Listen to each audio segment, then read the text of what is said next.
I thought it was amazing, and I thought, the way this team played, especially Nussmeier, that's kind of the biggest thing I was kind of worried about is the turnovers, and we know the arm talent that he has, especially, the way Jaden, kind of runs the ball. Kind of my biggest concern for Jaden was, you run the ball that much, all it takes is one hit, and you kind of get banged up, and so you got to have, a quarterback that's behind him that you feel comfortable that if something happens to your guy, he can kind of go in there and handle the order of operation. I thought tonight he was confident with his decision makings. It seemed like they wanted to make it, a very, very, simple situation for him to get the ball out quick, get the ball to your weapons on the outside, and let those guys make plays. And so I think everyone in that building that's kind of the quarterback play you want to see from both of your guys. And so I think going forward I'm pretty sure Jaden's going to be playing next week. And so you feel good about Jaden going in there, running and doing things he does. And if something does happen, you feel like, you can get the ball out of Nuss's hands, and hopefully he doesn't make any, crazy decisions where he's turning the ball over.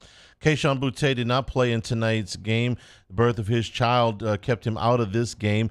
Jack Besh started in his place, something that Brian Kelly said he wanted to get Besh involved in the offense. He did, with 6 catches for 43 yards. He also took over as the primary punt returner at the beginning of this game. His punt return for a touchdown was called back on a pretty close call. They got the head around, but you and I were talking about this before the show. You make that blindside block, and if you're coming towards it, you're going to get called for that, even if you do manage to get your head around, which it was close. But Besh played well tonight. Harold Perkins, yet another layer of his versatility, is starting at the nickel as LSU. Without Major Burns, had to revamp their secondary. Jarek Bernard-Converse started at safety. Makai Garner started at corner. And, Jeremy, you were watching him a little bit tonight. You were impressed with what you saw. Yeah, no, I definitely was. And I thought for me, looking at the secondary, when you're hearing about Kobe Richardson starting, you're hearing about the ULL guys starting, and you're thinking about playing an SEC slate, it's like it doesn't normally get you jumping for joy. But I think, those guys have played really lights out. I know it's not, Devontae Smith and some of the, great receivers we've seen those guys kind of get matched up against. But I think for them, they got a world of confidence. I like the play from Brooks. Obviously, I want to see what's going on with Major. He's been playing well this year. But the secondary as a whole, especially last week and this week, they've been playing amazing. So I think that's something they can build upon as the season goes. We saw Sevyn Banks for the first time. We saw Quincy Wiggins late in the contest for the first time. If you saw him, he was the guy that looked like the giant down on that defensive line. Banks actually played quite a bit tonight. Had four tackles, including a half a tackle for a loss. So everybody got into the act. Everybody got into the action pretty much, and you had, I think it was 10 different players catch passes tonight. So this was an easy win. The part now comes from the trainer. Which what do you hear from him tomorrow? Listen, it was a wild day in the league. There were a couple of games that. Arkansas and Texas A&M, Tennessee and Florida, Auburn and Missouri. The 3 conference games that we got that weren't playing out of conference were all just these absolutely excruciatingly tense, down to the last play ball games. We'll talk a little bit about all of those today. So for LSU, the last chance to get in a non-conference before you get into that meat grinder for the next month and a half. Yeah. Tigers win it by a score of 38-0. We'll take a break. We'll come back. We'll take your phone calls, 499-9898 on the LeBearish hotline, and we'll hear from Gordy Rush on this pile of injuries that LSU had tonight. That's next, Eagle 98.1 Game Day. When I was a boy, I spent my days climbing trees, catching fish. Barefoot in the river I walked, listening to crickets, counting stars. This was home. After my stroke, I wondered if I'd make it back to the people and places I love. But I got the right doctors with Blue Cross coverage. Your card matters. Your home does too. There it is, the extra mile, on the border of expected and extraordinary for those willing to go further, like vans customized for work or play, with safety and tech to keep you connected, supported by a 5-star sales, service, and finance team, and backed by the 1-star you know. So go the extra mile. It's never crowded, because so few have what it takes to go there. Mercedes-Benz Vans. crime has serious consequences, but anyone can make a mistake. If you find yourself in trouble with the law, know that you have rights, and it's okay to demand them. The law offices of O.C. Brown are here to protect you and your rights. Felony or misdemeanor, DUI or drug charge. No matter what crime you're accused of, you still have rights. Let the law offices of O.C. Brown uphold them. Call 225-343-1111. Your law firm for a lifetime. I've been doing business with Luba for 25 years. They're dependable, trustworthy. It's just the attention to detail with our clients.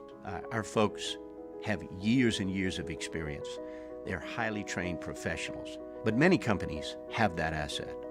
What I'd like to think makes Luba a bit different is that we use those talents in a way that truly is dedicated to serving the needs of the folks who depend on us. This summer, meet Acura's heroes of performance.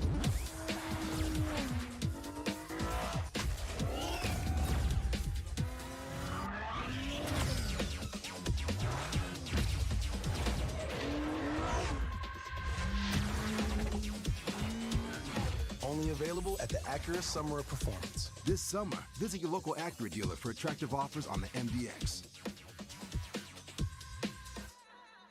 Gulf Coast Office Products is a nationally recognized Savin office equipment dealer based right here in Louisiana. Over 100 employees strong, Gulf Coast has the boots on the ground to support all vertical markets, from education, engineering, legal, and finance. With the latest in office technology, from desktop to production segment units, Gulf Coast and Savin have the perfect fit for you. Call 225-756-2644. That's 756-2644 for Gulf Coast Office Products.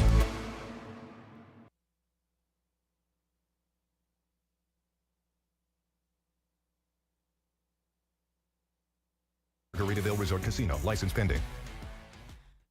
You are missing teeth. Have you put off having your teeth fixed because you suffer from anxiety, or you're concerned about having to visit multiple offices? At Fusion Dental Implant Center, we can handle your entire treatment under one roof, making dental implants convenient and pain-free while you're asleep in our state-of-the-art facility. Visit Fusion Dental Implant Center and let us customize a plan for your needs. Enjoy your life again. Call 225-452-5333, 5333 today for your consultation. The Sterling Automotive Group is all about selection, service, and savings. You can always find a great deal at one of the 12 locations throughout Acadiana. Shop 10 new car brands and over 2,000 new and pre-owned cars, trucks, and SUVs. Locations in Lafayette, Broussard, Opelousas, Crowley, and Jennings. Online anytime. Save at sterling.com. Eagle 98.1.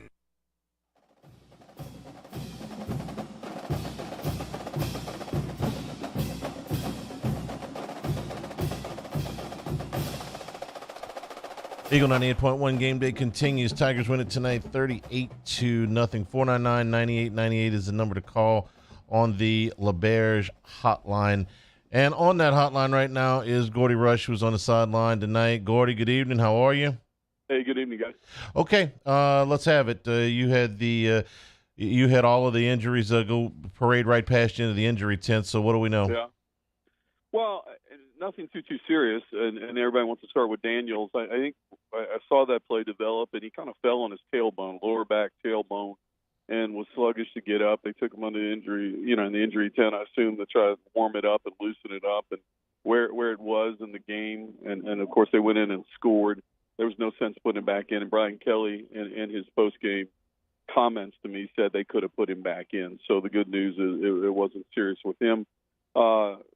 Brian Thomas and Neighbors both were like shoulders, but they both re-entered the football game. And then probably the most serious was Goodwin, and lower hamstring, knee. They took him in and basically said he would not return. That's what I reported on the radio. So those were the major ones that I had. Burns and Ojulari in street clothes. Jay Ward was actually in game clothes, just did not play. All right, let's talk about the changes in the secondary with Major Burns out because they shifted multiple people around. We talked about it in the first segment. How did you think? I mean, I understand LSU won the game very convincingly, but there's some things that you can see field level out there with the changes. How did you think it looked? Yeah, look, I thought it was good to see Banks out there. I mean, he really looks the part, and I don't know that I've seen him full speed in fall camp, so he was able to play. I think that was a plus. Did not know Bernard Converse could go back there in the hash and played along with Brooks. And other than that one bust in the pass play, and I'm not sure somebody didn't hand off on the fullback. If it was a linebacker or he was supposed to come over the top on the safety, and that was the only bust. And it was kind of a schemed play. So I thought they played pretty well. With the Burns and Ojulari thing, did he go into any more depth with how long? No, I assume everybody, and I watched them walk. No, nobody limping, nothing too serious. I think it was just a total Mississippi State game and kind of knowing what they were walking into, and that New Mexico was the worst offense in college football a year ago by 30 yards. So this is Colorado, who was second to worst, and they were struggling. They wouldn't need them tonight. I just think it was all precautionary. Yeah, you've seen a lot of games in that stadium, Gordy. Some of these stats go back to the 1940s that LSU was at. This was as big of a mismatch as I've seen. At 38-0 really doesn't even kind of tell a story as far as I'm concerned. No, and look, and some of give New Mexico credit from the standpoint that at least they're running the ball, right? And yeah. They understand who they are, and they're fair defensively, but the problem is they're not good offensively, and so why not we try and run the football, shorten the games, and give ourselves a fighting chance? We've got a long way to go with that. But, yeah, it was a mismatch. LSU got a chance to play a whole lot of people, and you get to this 4-game run, and other than Mason Smith, you're not in bad shape injury-wise. You get a chance tomorrow. Make a phone call. I know you got lots of friends at the loveliest little village on the plains. They had a tussle today. Think that they could have easily lost that game twice and managed to survive. So will not be a boring week in Auburn, Alabama. They may have a few things to say about their can we use the word embattled coach? Does that work? Well, I mean, we're used to as many years as you and I have done that. I hadn't heard our friend Tex Morris. I can't wait to hear him. But I mean, Auburn's going to Auburn. I mean, they're their own worst enemy. You run off Golf Smalls on, pay him $20 million or whatever the heck you did. And he's doing what he was at Central Florida, and you went 6-6 and probably have a losing season this year. Yeah. Embattled Auburn coach might be redundant. I don't know. Yeah, But you know what? You never know what happens in that series. I've seen crazy things. For sure. I've got to go play, and one of my favorite places to go in the SEC. But that's just been a crazy series, and who knows what's going to happen. If things don't go well for Auburn next week, how long do you think they're going to hang around with Harshin as the head coach?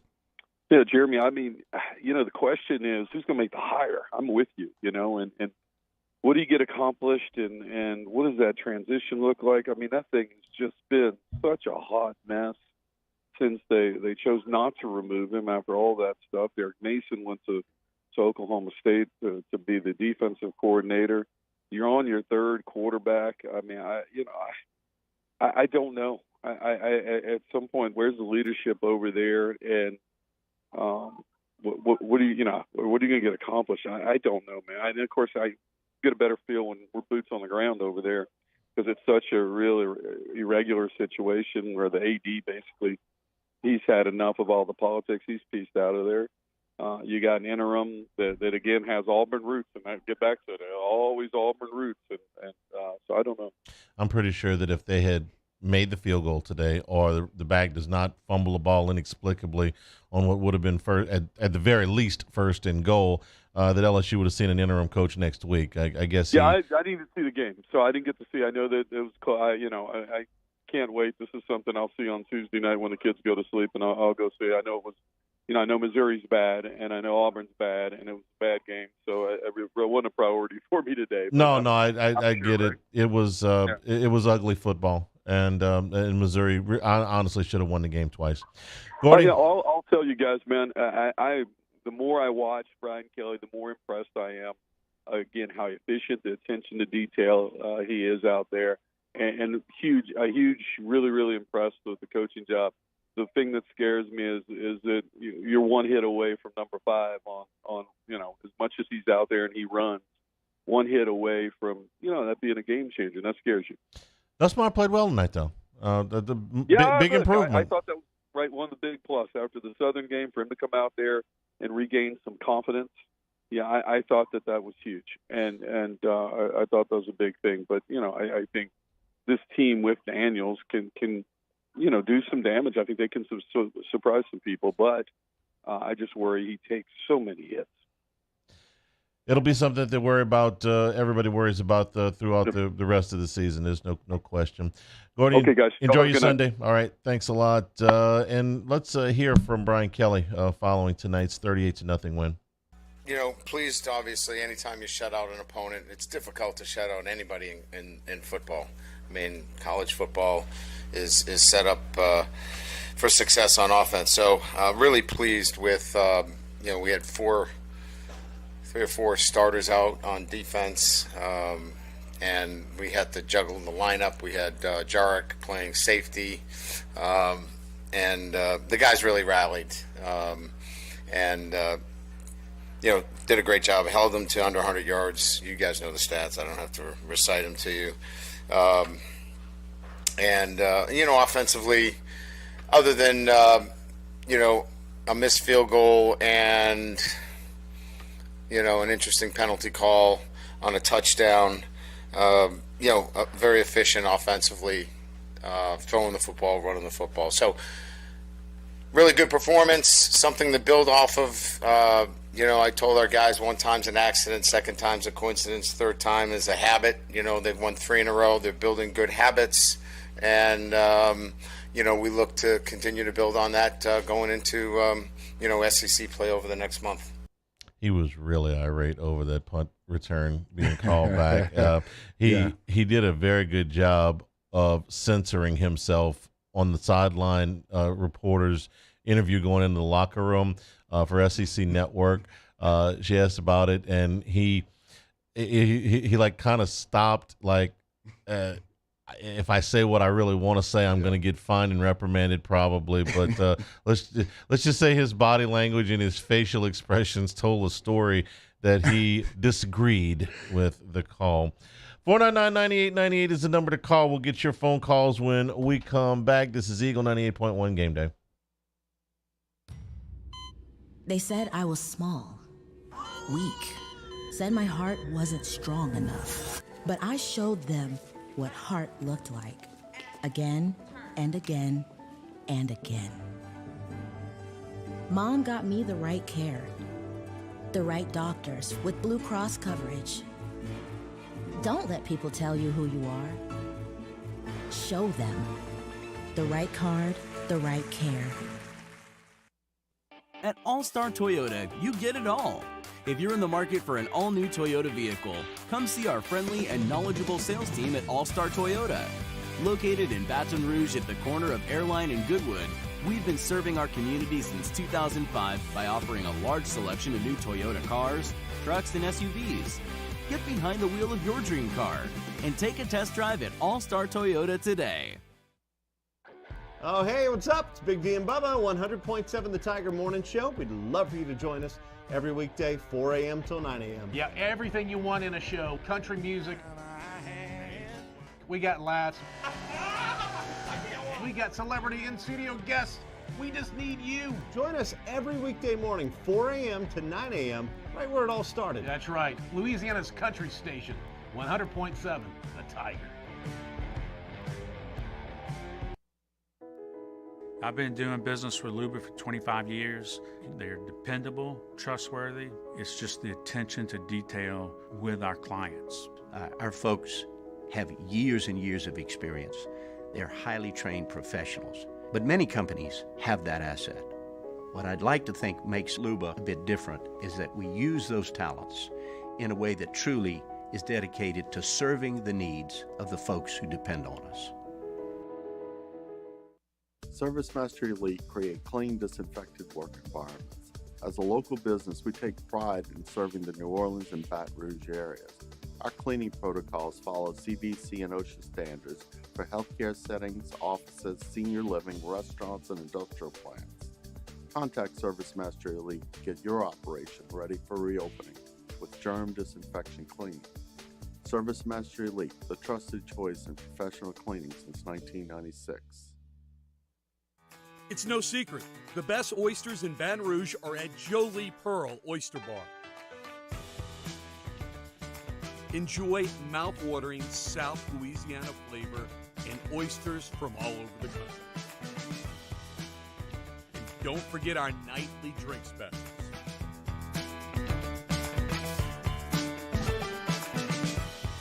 Jolie Pearl Oyster Bar, located in downtown Baton Rouge. I am Juliette, daughter of Marguerite, granddaughter of Gabrielle Piera. I come from a line of strong women who knew struggle and success too.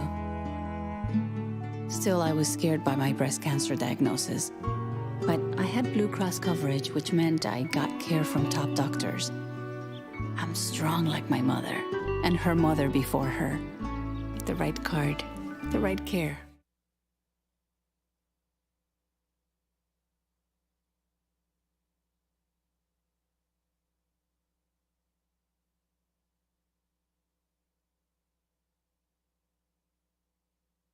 For your trade at Supreme with top dollar for yours, and save even more with the lowest financing and highest cash rebates available when you find new roads to Supreme Chevrolet in Gonzales and Supreme Chevrolet West in Plaquemine, or online at supremechevy.com or supremechevroletwest.com. Eagle 98.1.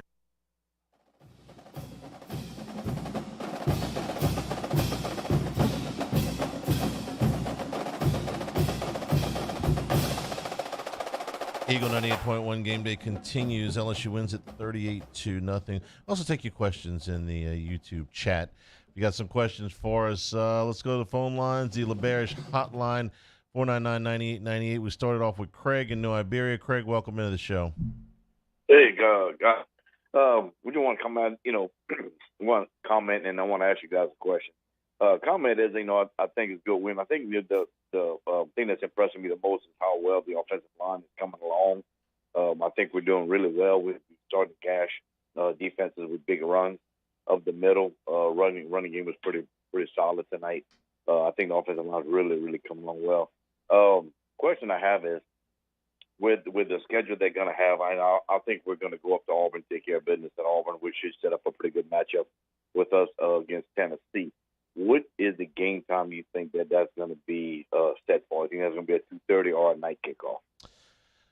All right, let me look at what else is on that weekend. Thank you, Sid. Jeremy, your thoughts on the offensive line? Yeah, honestly, I think the offensive line has gotten a bad rap this season. Though they played a lot better than I ever thought they would. I know the Florida State game, there were some issues going on there, but I think, past that, you look at, the Southern game, I was not saying much there, but the Mississippi State game and this week, which is probably not saying much either, but you got to play who's in front of you. And I think, with putting in Emory Jones at the right tackle position, and obviously you getting Bradford back this week, they've given the quarterbacks time to make decisions and throw the ball down the field, which, I didn't think, they'd be able to do. I thought it looked like a lot like what Joe Burrow's dealing with up in Cincinnati right now. So a lot of young players still on that line. I think they'll only get better as many reps as they get. And now you feel like you can get the run game going, which I thought, would be a huge problem for this team. I know it's just New Mexico, but, as you kind of get those reps, as a coach, is kind of, learn what plays are working for them and what players they need to put in position to make plays. I thought you've gotten a lot from the running back position. You got Kane kind of to pop out tonight. I'm still waiting for Emory. I want to see that, but I think all as a whole, the offensive line has played a lot better than I thought they would this season. This offensive line is way different than the offensive line we saw against Florida State. They made some personnel changes. They've made some position changes. It's almost like I've been using the term this is offensive line 4.0, I think, since the beginning of camp, and I like this annotation the best. All right, the weekend LSU plays Tennessee, Alabama plays A&M, and Auburn plays Georgia. CBS's MO is to take the number one team if they can get them. And so Georgia-Auburn makes a little bit of sense unless Auburn loses to LSU. Then they may take Alabama against Texas A&M. A&M eked out a win today. So you've got number one Georgia and unranked Auburn, or you got number two Alabama and 23rd ranked A&M, which will be moving up after beating the top 10 opponent in Arkansas. There's ample opportunity to get the morning game in with a game that's not as attractive as Tennessee and LSU. Ole Miss and Vanderbilt could be in that spot. Florida and Missouri could be in that spot. Tennessee is ranked in front of both of those teams, and Florida lost today, so they're going to be moving probably out the poll. Florida, Missouri may very well be your early game. Arkansas and Mississippi State is that weekend. Ole Miss and Vandy is that weekend. And South Carolina and Kentucky is that weekend. My best guess is that LSU will be in one of the primetime spots on ESPN or ESPN2. That will be a night game. Could it be one of those late starts? Yes. An 8 o'clock start? Yeah, it could be. But my guess is that CBS will take one of the top two teams. They'll either take Georgia against Auburn or they'll take Alabama against A&M. And then the other team will be in one of the ESPN primetime slots, and LSU Tennessee will be in the other. Just my best guess. Let's see who's next. Sid is in Madisonville. Sid, welcome into the show. I'm usually a pessimistic Tiger fan, and if majority of LSU fans picked LSU at 8-4, I'm kind of thinking, yeah, maybe 7-5, 6-6, and I don't think this team's going to win make it to the SEC championship game. I think they'll probably get 2 losses, 3 losses, something like that. But I have to say, I graduated in '86, and I've seen a lot of football seasons. This guy knows how to coach. I mean, this team has vastly improved since the first game. For the first time this season, to me, they look like a team, like a smooth operating machine. I'm unbelievably optimistic on the future of the program. I just wanted to see how y'all guys felt. I've never seen a coach make these adjustments and have his flexibility to actually move his players in the advantageous position. Before you hang up, I got to ask you, because you self-described pessimistic fan. You're saying this with a tone of astonishment in your voice. I am. You understand that this cat has won more games than anybody currently with a headset right now, okay? He hasn't won a national championship, but he's won more games over the last 30 years than anybody. I mean, did you think that he couldn't coach? I mean, I thought there's a talent, discrepancy, and certainly it took them some time to get together. And no, I don't think they're going to win the SEC either. But you sound genuinely surprised that Brian Kelly can coach. Let me tell you this, Charlie. I have watched LSU and Saints football forever, and I went through the Jim Moore years. I went through conservative LSU coaches. I've never seen a coach, a master of chess before. So I'm just like giddy. I can't help it. Did you go to the South Pole between 2000 and 2004? Because that guy was pretty good. Were you not getting the radio signal those years, or what? Well, I'm just saying, in Saban's first year was a similar situation. I think Brian Kelly is better in his first year than Saban was in his first year on making adjustments, knowing his talent, evaluating the talent. And, hey, okay, guys, I've had a little bit to drink tonight. I'll be the first to admit it. But Sid, I'm happy that you're happy. I'm unbelievably happy. I think this is a team on the go. I'm going to let you go now. Okay. But hey, this guy can really coach. No kidding.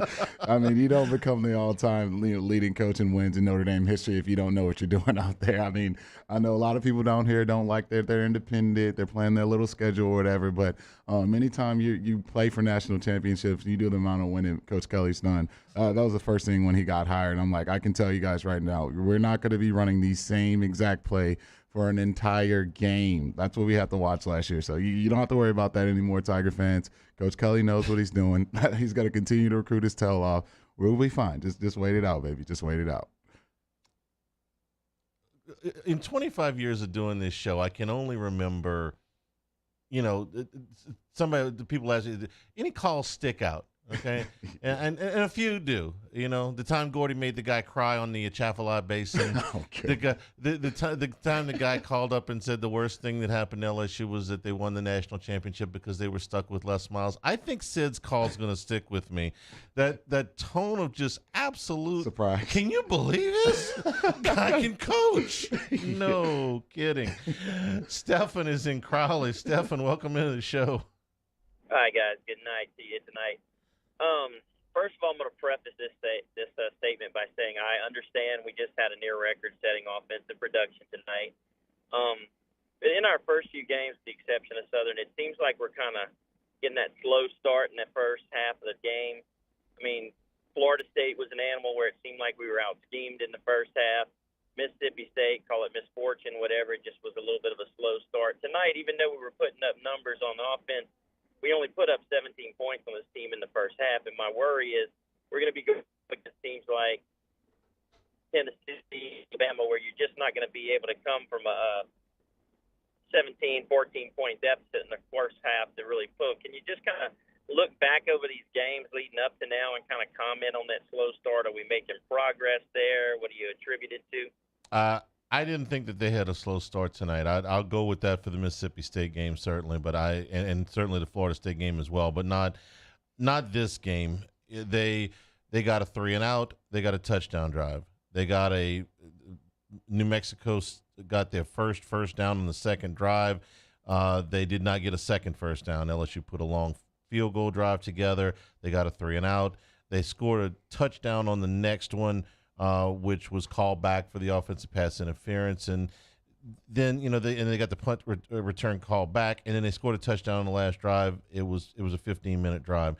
So I would say that the mistakes, more so than that they started slow or that they were flat, I didn't feel that. They were sort of methodical, I thought, and I didn't feel like it was a slow start tonight. I felt like you had a couple of key penalties. One of them that the head coach was really upset about, and you left some points on the field, certainly with the OPI, but I didn't feel, Jeremy, that they started slow or flat tonight. I thought they went out and manhandled an outmanned opponent. For the first time, I just felt like a fan today. I'm not so proud of this moment, but I'm standing on the sideline, and it's a little blasphemous, but I'll just go ahead and say it because it's a little funny in my head. So I'm on the sideline. Their whole team kind of runs to the end zone, and they're all on one knee. They're all saying a prayer, and I just told like a couple of the kids right there, I was like, I don't think those prayers are going to help y'all tonight. Oh, man, you just mean. You just mean. I just had to be brutally honest with them. I'm like, guys, like, it's going to be bad, and it was. And to me, they're totally outmatched, and we talked about it earlier, like, why are we playing in this game against New Mexico, the Lobos? But, look, for LSU, I think, you wanted to figure out some things about special teams, and I actually last week, like, when's the last time you saw a walk-on at punt return? You put a scholarship kid back there, you take it to the house. And so, yeah, it's just totally outmatched. And it was just one of those games where you just wanted to get out there alive and healthy. And I think for the most part, that's what you got done. I wasn't over the moon about the special teams. It's a minor point, but you had 3 more penalties on special teams tonight. You missed a field goal.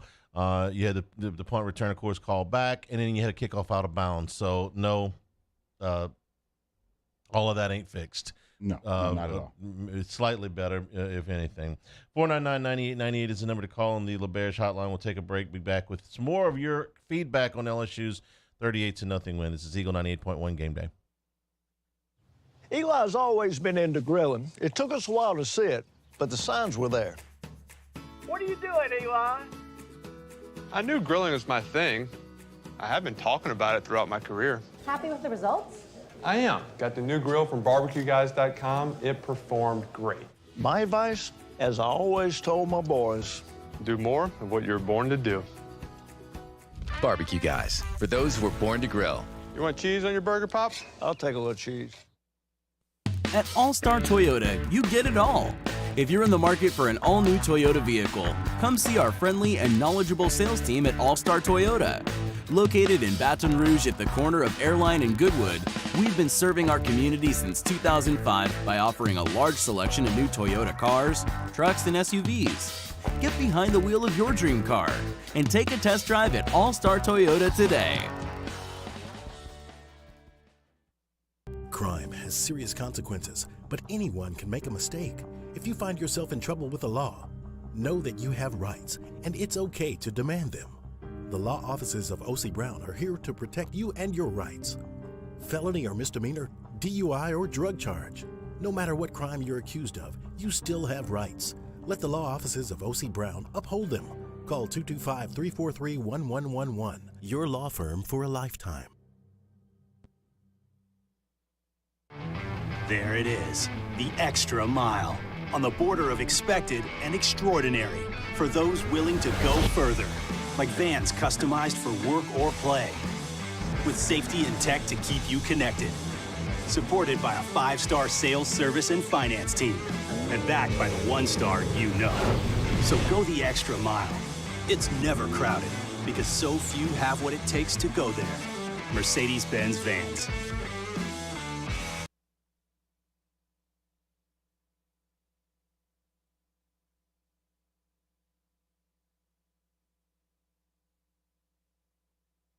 Soil conditions. Rely on WCK to provide a solid standard with friendly local professionals. Interest-free financing available. WCK Foundation Repair. WCK Foundation Repair. WCK, a leader among peers. WCK. Shell has been a vital part of Louisiana industry for over 100 years. Shell employees work in sync to deliver products needed all over the world. Under these hard hats is the creative energy of thousands of men and women. From platforms in the Gulf to facilities along the Mississippi River, Louisiana is where we live, and we're proud to call it home. Shell is the rhythm of Louisiana. Ralph's Market has you covered this football season with everything you need to feed your tailgating crew. From sandwich trays to pans of smoked meats and desserts. Order online and get quick in-store pickup. Ralph's catering selections now at ralphsag.com and get game day ready.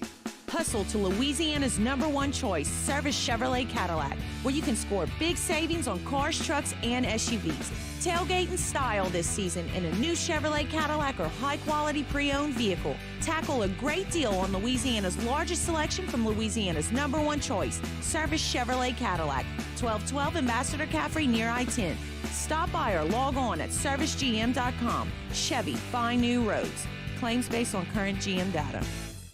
At Louisiana National Bank, you're more than just a number. You're part of a team. This is Jack Besh with the Tigers. Louisiana National Bank is committed to making every interaction with its customers and community an uncommon and exceptional experience. Stop in or visit online at allen.bank. Equal housing lender, member FDIC. Eagle 98.1.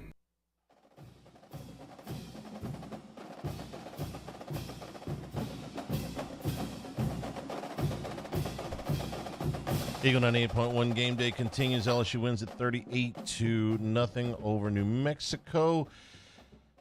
Back to the phone lines. 499-9898 is the LaBerge hotline. Manny is in Las Cruces, New Mexico. They love us out in New Mexico. Manny, welcome into the show. Hey, thank you. A few things. Being from New Mexico, is it concerning that LSU only beat UNM 38-0 when there's a couple of high school teams that could hang with UNM?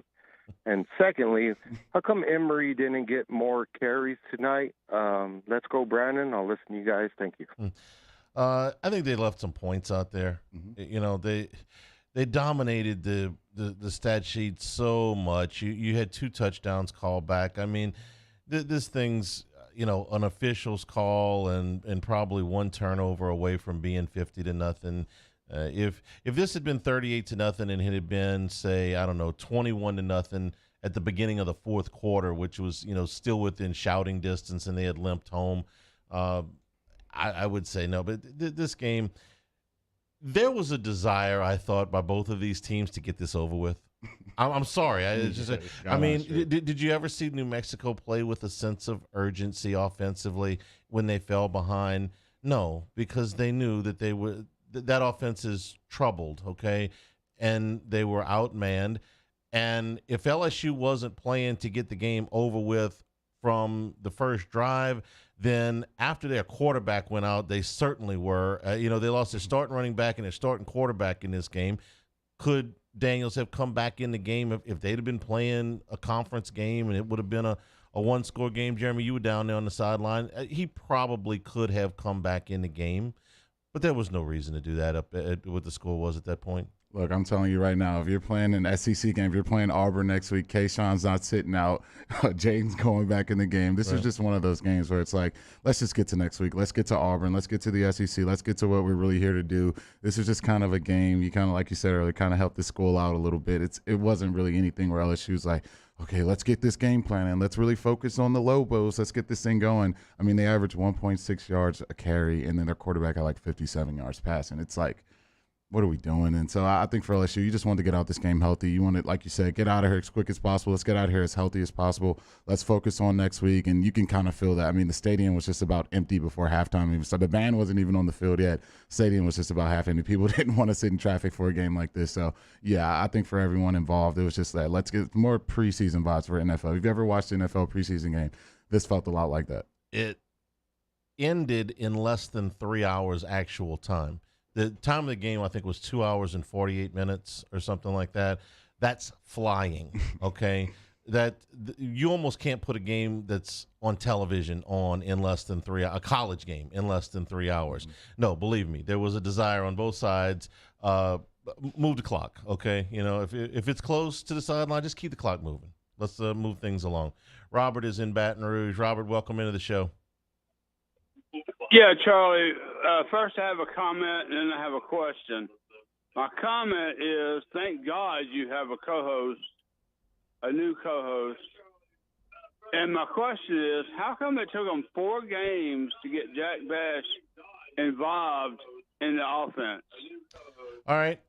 You know, Brian Kelly was asking kind of the same thing. I'll be honest with you. Early on, I thought that the shin injury that kept him out for a good part of camp was the reason, and it is a crowded receiver room. I mean, there's a lot of guys in there that can play. So I would tell you those two things: the fact that he missed a good portion of camp and may have come back a little bit behind, and they were still figuring some things out. But they've got half a dozen guys there that could all start somewhere, and Besh is one of them. Yeah, 100%. He's definitely one of them. And to me, I've always said that's this entire offseason. Like, to me, when you look at the LSU offense, the receiver is the strength of the team. You have so many weapons, so many guys. Like, I look at it like this. A lot of those guys would be starters on a lot of SEC teams. They'd probably be the number one receiver on a lot of other SEC teams. And I'm talking about the big boys, not Vanderbilt or Missouri or any of these schools. So you have so much talent there. And even in the reps that Besh got last week, he ran a corner route. He was wide open. And so if he catches that, I'm literally looking at it. He may still be running right now. There's no one there. He just didn't get the ball. And so sometimes receivers, you get a bad rap. You can kill a defensive back, be wide open. If he doesn't get the ball, obviously you're not going to be talked about after the game. You're not going to get any game balls. But Jack just knows how to get open. He's been doing that since he was in high school. He's a real athlete. You saw that on the punt return. I didn't think he had it in him. Normally you think of Trenton Holiday, Patrick Peterson, all those kind of guys back there that are returning punts. But Jack's an extreme athlete. And so I think going forward, he's going to be definitely getting a lot more touches in this rotation. It's just so hard. There's only one football to get. You may be passing it 25, 30 times a game. It's just not that many balls to go around. And so I think for LSU, it's a great problem to have, but I definitely want to see Jack continue to be in this card because he's definitely a guy who can make plays. It's not an SEC team, but it is a Power 5 team. Trey Palmer is the number one receiver for Nebraska by a lot. And look, there was never any question about whether the young man could run or not. He may have, at least one of those years, been the fastest man on the team, but he couldn't crack the rotation. And so and it's not that he's not talented. He is, but he could not crack the rotation here. He's the number one guy in Nebraska by a lot. Richie is in Mandeville. Richie, welcome into the show. Hey, guys. Hey, I'm going to defend Sid a little bit. I think what he was trying to say, Charles, is that we know Brian Kelly's a good coach. I think what he was trying to say is he was very pleasantly surprised with the progress we've seen in just a few games from this staff. I've always looked at this season as you know, we know this is not a championship team. We know we're going to lose more games, but let's just see progress every week. And watching the staff, you know, it's kind of like putting together a puzzle. It seems like, you know, every week there's a slight change here, a slight change there, and for the most part, we've seen a lot of improvement in a short period of time. And I think that's, you know, the arrow is pointed up. He mentioned 2000, and I think that's a good comparison I've thought about a lot. I thought a lot about 2000 coming into this season. Obviously new coaching staff and all that, but I thought, there were some bumps in the road early in that year, but there were 3 extremely satisfying wins that year at home against Tennessee, Mississippi State, and Alabama. And I think that's all I'm looking for this year is improvement every week, and I think we're seeing that. So enjoy the show. Thanks. Thank you, Richie. I got exactly what he was saying. Okay, listen. I talk for a living. Okay, voice inflection matters in my business, and so if you call me and you say, "Listen, Brian Kelly can coach," okay, but when you say Brian Kelly can coach, I found it funny. I knew what he was trying to say, and I know he wasn't trying to be argumentative or negative. He said, "I'm a pessimistic guy." Yeah, that's what he started with. Hang on a second, this guy can coach. Who knew? Yeah, I found it funny. It's a lighthearted moment. Look, and a 38-0 game where we're not going to go back and say, "Jeremy, you remember that 3rd down and 6 in the 3rd quarter? Wasn't that a pivotal point in the game?" No, Charlie, it wasn't. The score was 31-0. Okay, so I appreciate the lighthearted moment for sure. 499-9898 is the number on the LaBerge hotline. Carla is in Walker. Carla, welcome into the show. Well, hello, Hanny. Hey, Carla, how are you? I'm fine, baby. I love all your shows. Thank you. I agree with Richie. Brian Kelly is a coach. We're all in agreement, I guess. Okay. I love the way he explains it, the process. I really do. My question, baby, to you two, your baby offensive line. Yeah. How is it looking to you two as Brian Kelly as a coach? Okay. Give me your read on where the line is right now. I know you played Southern and you played New Mexico, but to me they played a lot better. Look, it's college football. You're gonna get beat. You're talking about one of the hardest things to do is block 6'5", 255 grown men who lift weights all summer in open space. So sometimes you're gonna get beat. But if you really look at what the quarterbacks are doing back there, they've had time to survey the field. They've had time to make throws. And you look at the running backs, they've had holes to hit and to make plays. And so to me, if I'm a player on that team, I would exactly want that. Now, if this offense was absolutely struggling, it looked like they looked in the Florida State game. You can't convert on 3rd down. You're not scoring points. You're not doing the things you need to do to be a college offense. And I would have huge concerns for this offensive line. But when you're telling me you got a freshman at left tackle, you got a freshman at right tackle, you got a bunch of guys who just haven't played a ton of football, I think, what's being asked of them, they've done an extremely good job of what they've been asked to do. And so going forward, obviously, you're going to get matched up with a lot of better talent on some of these defensive line. I think that's where you're going to really, see what this offensive line group is made of. But I think as we go on to this week and next week, I feel a lot more comfortable, as I did this summer and going into the season with this offensive line. I think they've given, this team opportunity to make plays, and that's really all you can ask for. So here's where I am from the beginning of the season to now.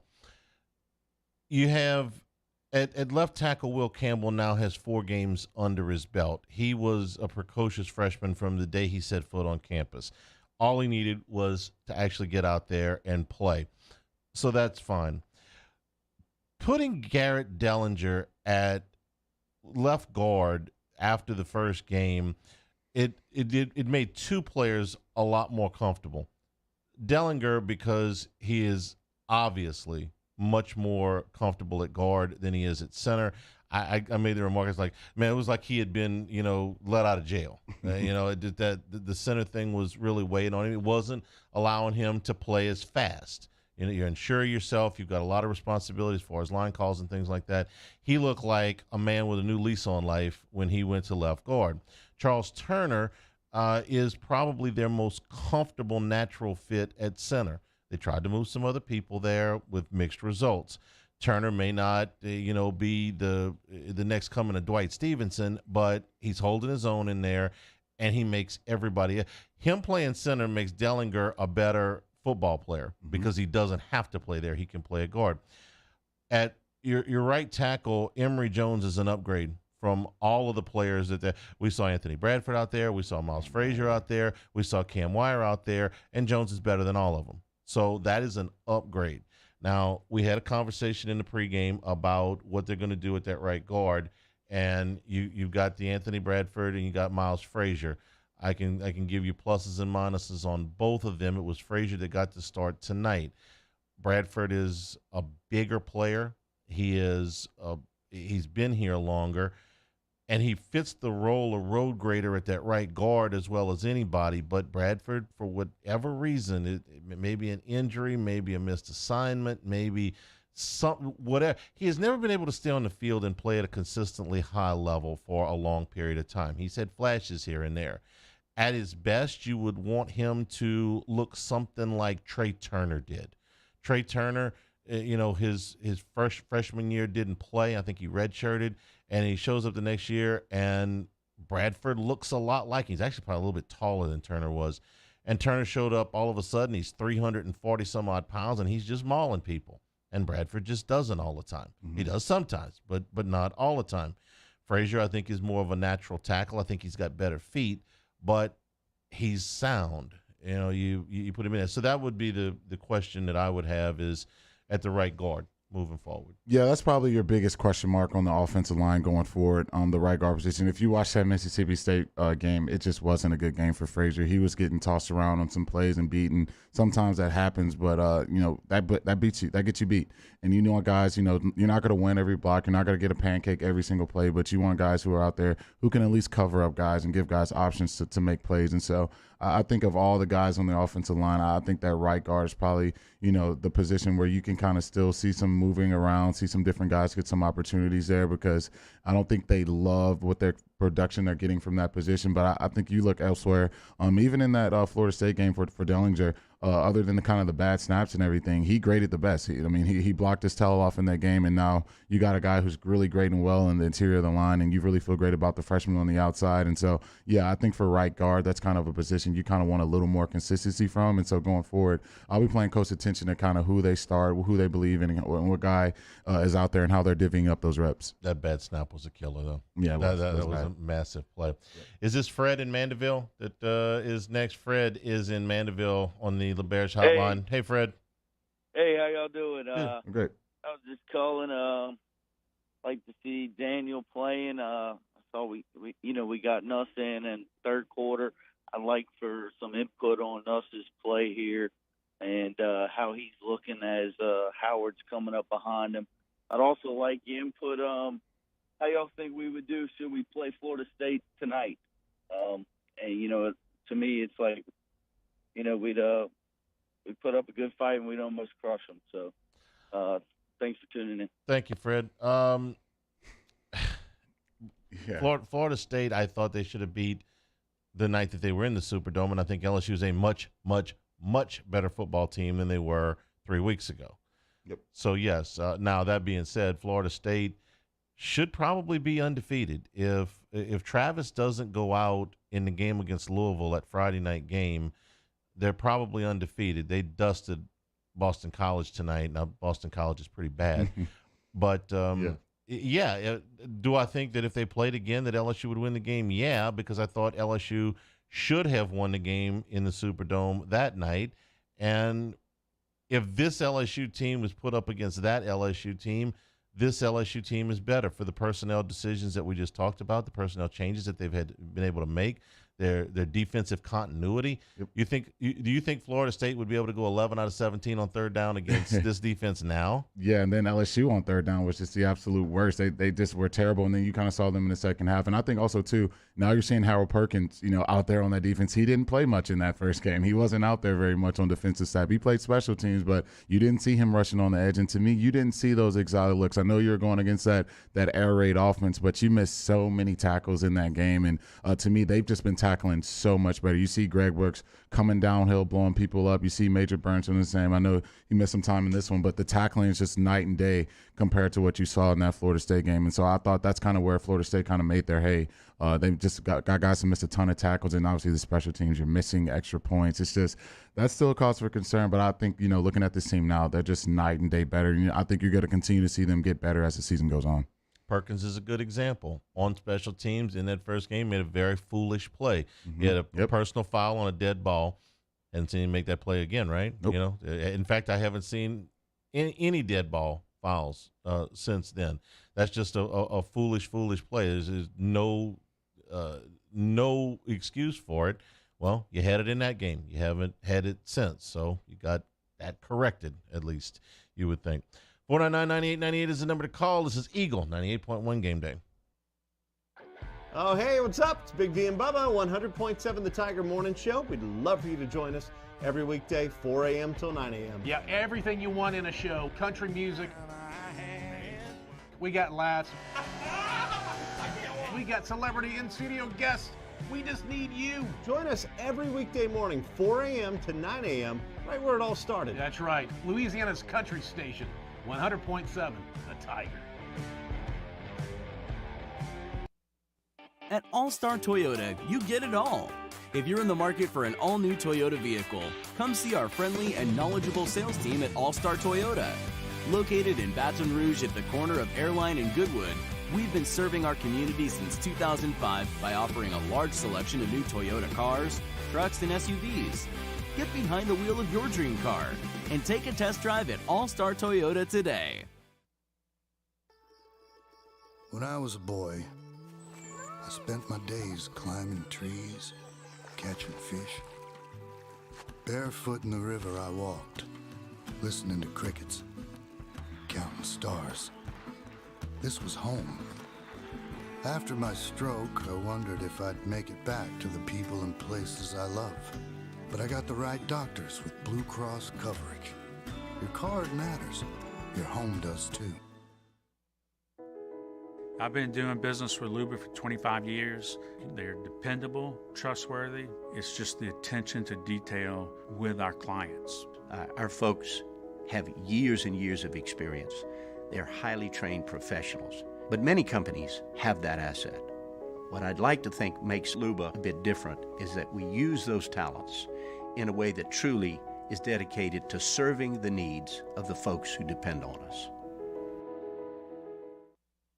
It's no secret. The best oysters in Baton Rouge are at Jolie Pearl Oyster Bar. Enjoy mouth-watering South Louisiana flavor and oysters from all over the country. And don't forget our nightly drink specials.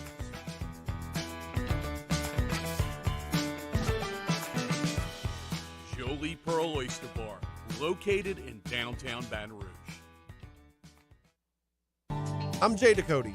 I grew up learning how to cook at LSU tailgate parties and right in my own backyard. And I created JD's Louisiana products to bring that Louisiana flavor to you at home for your backyard cookout. JD's Louisiana barbecue sauce, Louisiana molasses mustard, spicy and sweet barbecue rub, and more are available at your local supermarkets or by logging on to jducote.com/shop. Put in promo code CST for 25% off at checkout. Eli's always been into grilling. It took us a while to see it, but the signs were there.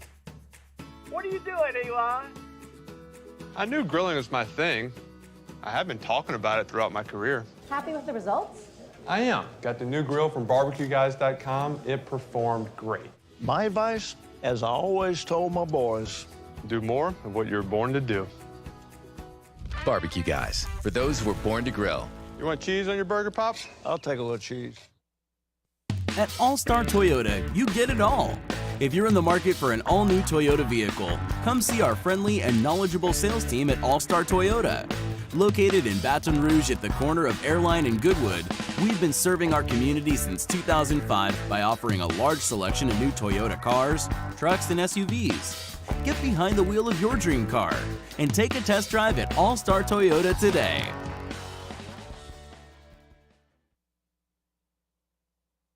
Eagle 98.1.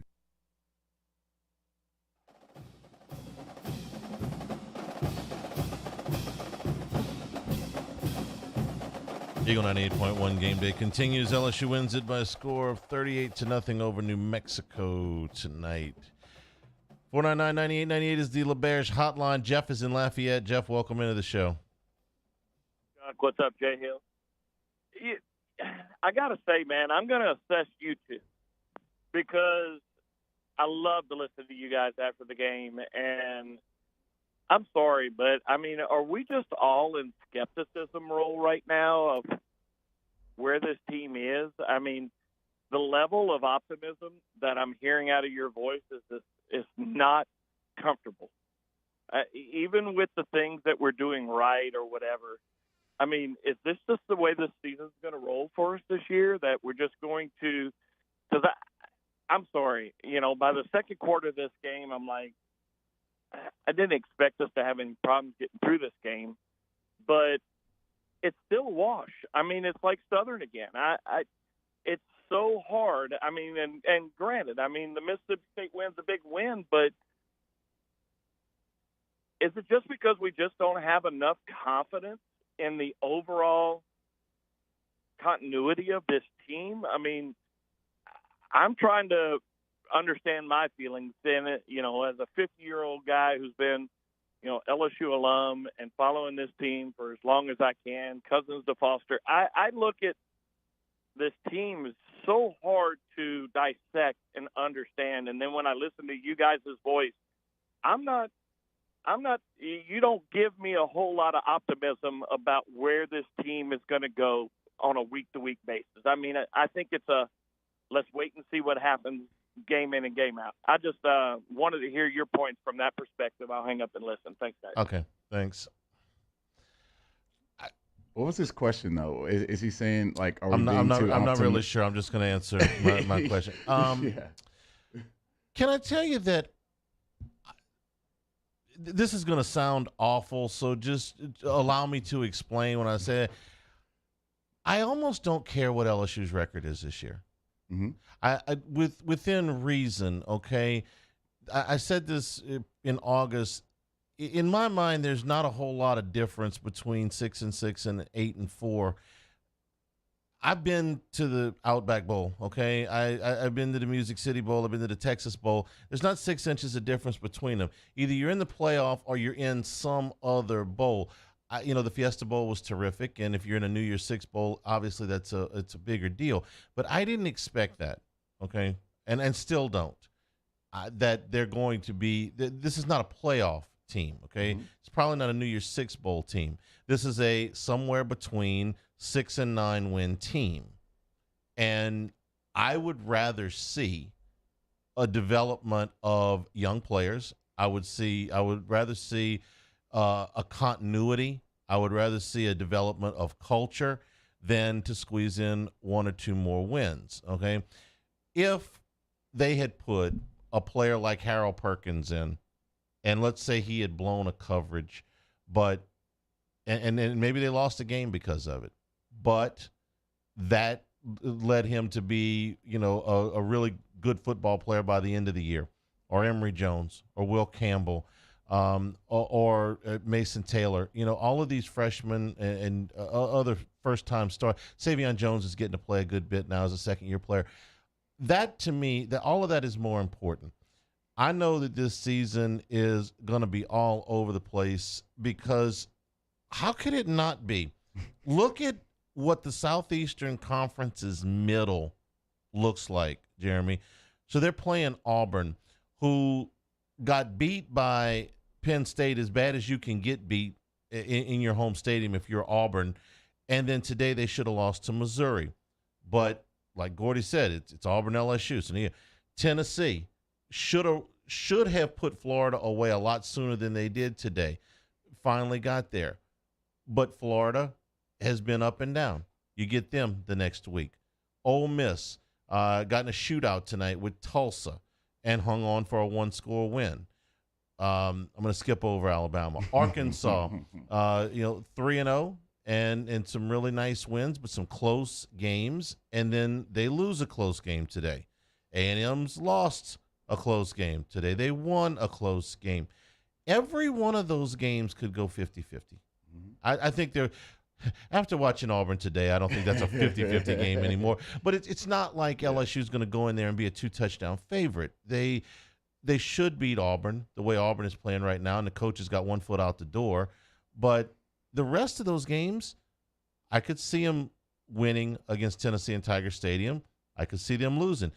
Tennessee didn't have Cedric Tillman today. Big loss for them, and they managed to win anyway without one of their best players. Florida, the team that beat Utah. We're watching Utah steamroll Arizona State right now. Or is it the team that was one bad snap away from going to overtime with South Florida, who's not very good? I just told you about the Arkansas and A&M game. All of these games, my best guess is that they'll probably split them. You know, you'll have somewhere around what we thought, which was 7 or 8 wins.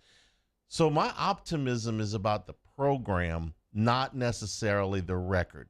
Okay, they get a bad bounce, they get a bad injury, they get a bad call or something, and they lose a 1-score game to Ole Miss. Okay, as long as you are moving forward, like the Harold Perkins thing. Okay? Mm-hmm. They got an extra point block that cost them a chance to win the game against Florida State. Are they getting better in kick protection? Yes, they've been a little bit better in kick protection. Now, if they could work on kicking the ball between the sidelines instead of out of bounds, and not having you didn't have a breakdown in coverage. Of course, I don't guess they really had a ton of return game. Knock out some of these penalties on special teams. Move the program forward. If you suffer a setback because all of these teams are kind of like you, okay, that'll happen.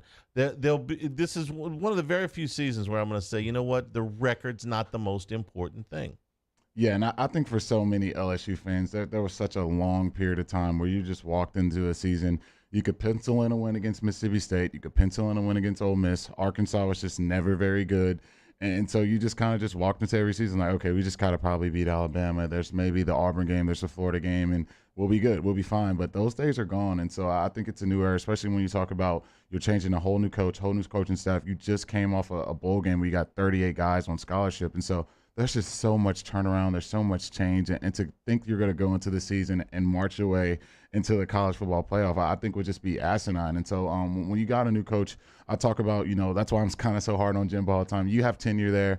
You're expected to kind of do things week in and week out and win. Like, Coach Kelly has no tenure here with this roster and these new coaches on this coaching staff. They're trying to build something. They're trying to build something special. You're not going to do that in 4 weeks. It's just not going to happen. That takes time. You got so many players to develop. You got so much stuff to put in. And obviously you have to recruit and get all the guys that you want. A lot of this roster guys Coach Oak recruited, and probably, Coach Kelly, who knows if those guys kind of fit what they want to do. So there's so much still change and turnaround that's going to happen this season and next season as we go on. And so, yeah, if you're looking like, hey, we want to know that we're going to go to the college football playoff, I don't think anyone knows that. I think, this team can get better. I think, like you said, these are going to be 50-50 games that, if LSU plays their best brand of football, they can still win those games. But even in that, they may lose some of these games. And so I think that's kind of the undecisiveness that we just haven't had here in Baton Rouge for a very, very long time. And I think that's kind of why people like Jeff may be in their feelings a little bit, like you said. Charlie's in Lafayette. Charlie, welcome into the show. Yeah, I think your last caller is as a typical LSU fan that enjoys being miserable. So I think it was miserable. I just skeptical, maybe. Yeah, no, he was miserable. I'm sorry. I know enough LSU fans. The Catastrophe Syndrome I see it all the time.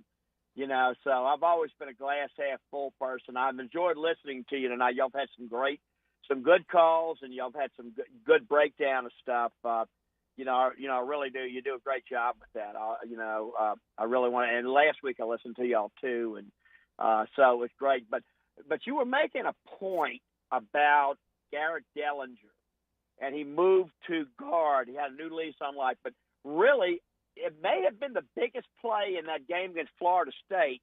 Is LSU was driving, and they were about to score a touchdown, and Dellinger had a bad snap, and LSU had to settle for a field goal. It was a big play.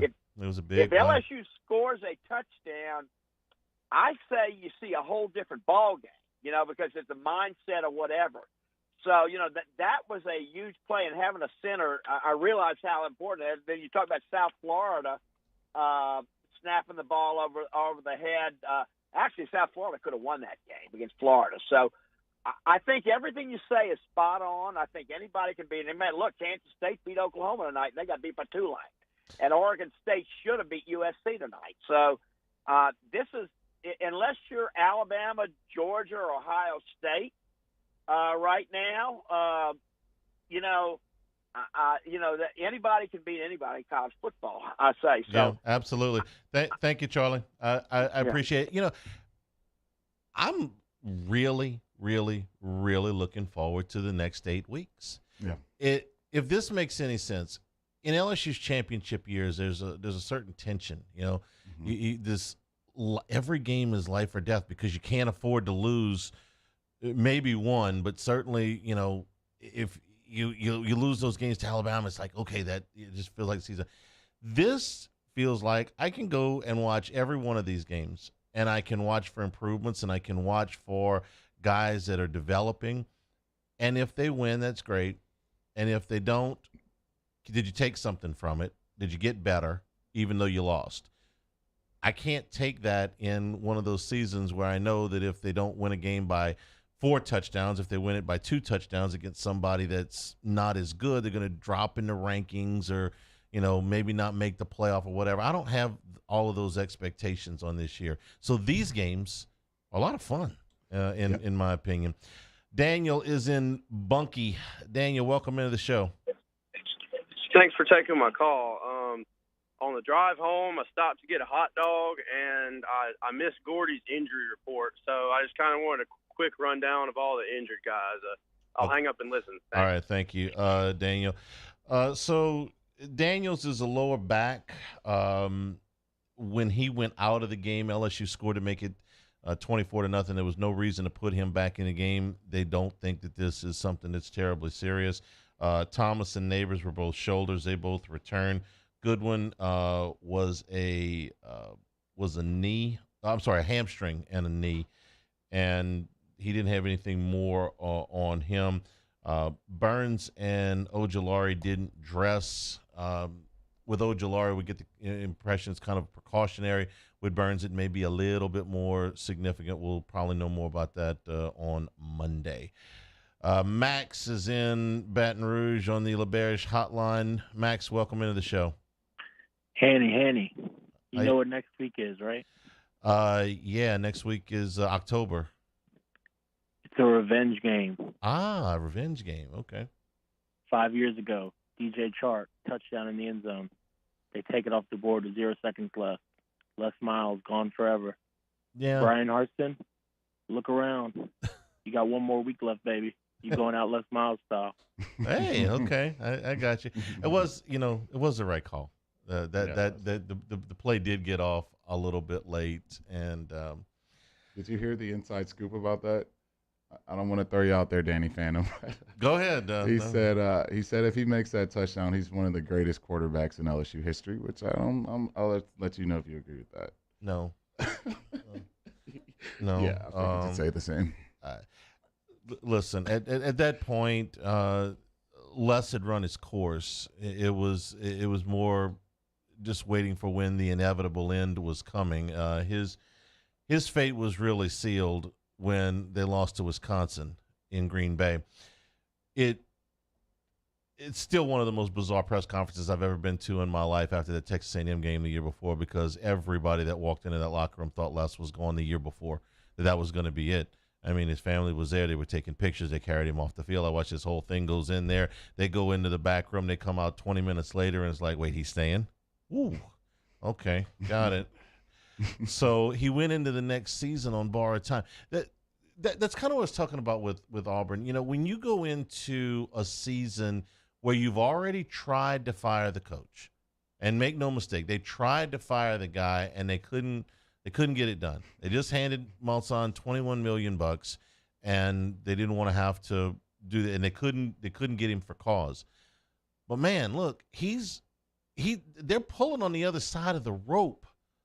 Okay, you brought up a story to me when we were talking during pre-show about what Arizona State did to Herm Edwards, this is a bizarre story. Actual classified information, proprietary information was leaked by Arizona State people to their opponents so that they would have a better chance to beat Arizona State so they could fire Herm Edwards. Absolutely. And it's like, how cowardly can you be? If you want to fire the man, fire the man. All right, they're under NCAA investigation. There's ample reason if you want to fire him to fire him. You don't have to go and self-induce his misery by sending your opponents knowledge about your program. I felt the same way about, Les, okay? Les was gone, all right? I mean, it was like a parade down on the field. They carried him off. It was done. And when he came back, it was like, really? And the engine's pretty stinking good, and everybody says, oh, he's going to change the offense. No, he's not. It was like the 16 season had no chance. Yeah. It had no chance. It was dead. The 2016 season died in the locker room after Texas A&M in November of 2015. Yep. It really did, because the athletic director did not want the football coach to be there anymore, and they forced him to keep him. Yep. And so when you got an administration that wants one thing and a coach that wants something else, you can't. It's hard enough to win in this league when everybody's pulling on the same end of the rope. And I'm happy that that's not happening at LSU anymore. And I feel for the Auburn people that I really like.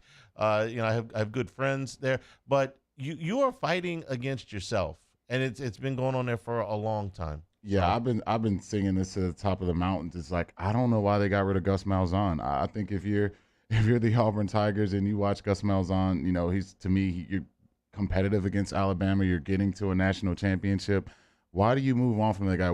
How much better do you think the next guy is going to be than what you had during that tenure with Malzahn? You had an identity. You were going fast. You're scoring points. Like, look at the quarterbacks Gus Malzahn trotted out there, and he's getting guys like who played defensive back at quarterback and taking those guys to national championships. So I don't know why they're moving on. I feel like they're chasing something that's just not there. And I'm sure for Auburn fans, that's extremely frustrating because you got Alabama right down the street. That state is just torn in half. And right now, you could just see the tea leaves on the wall throughout the entire offseason. When you're losing coordinators, guys are taking discounts. You're getting paid more to coach at Auburn. You're taking less money to go coach somewhere else. That normally doesn't bode well. Now your administrations are doing investigations. It's just, these are all things you never want to have going into a season. And for Auburn, now their play is just backing it. That looks like a football team that's just totally distracted. When you think of Auburn, you think they're going to have athletes out the wazoo.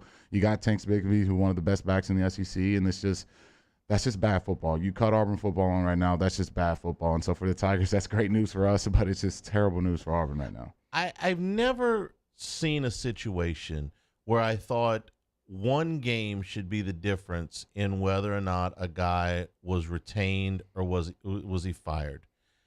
Obviously, there's going to be a last game, and it's almost always going to be a loss. But you're not going to fire the guy because he lost that one game, or you're not going to keep him because he won that one game. And Auburn has done this multiple times. When Gus Malzahn got his contract extension, there were 2 conference games left in the season, Georgia and Alabama. And the word was, if he wins both games, both of them were ranked in the top 3, I think, at the time. If he wins both of those games, he gets a contract extension. If he splits them, they'll make a decision. And if he loses both of those games, he's going to be fired. It's like the Glengarry Glen Ross school of keeping a coach. Yeah. You get the car, you get the steak knives, or you get fired. Okay, you get the extension, you get fired, or whatever. Are you telling me that the sole reason that Brian Harsin is still going to be the coach when the sun comes up tomorrow is that some kid from Missouri missed a 20-something yard field goal today? That's your reason for keeping him or firing him? If he made the field goal, or another young man stretching the ball out and fumbling into the end zone, that's the difference?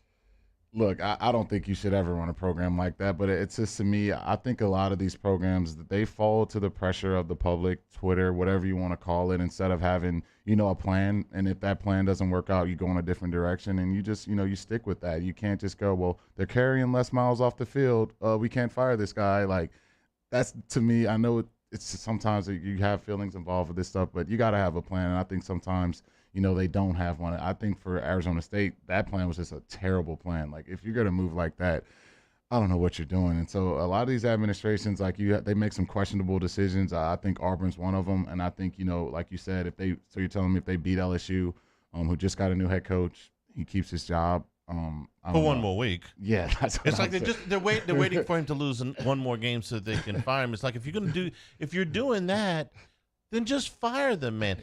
Anybody at Arizona State or any other school that releases proprietary information, this is a fireable offense for cause. This isn't even something that's exclusive to football, okay?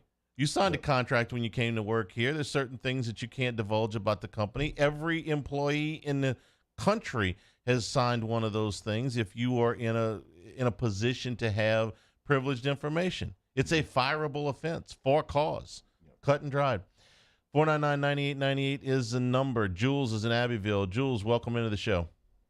Good evening.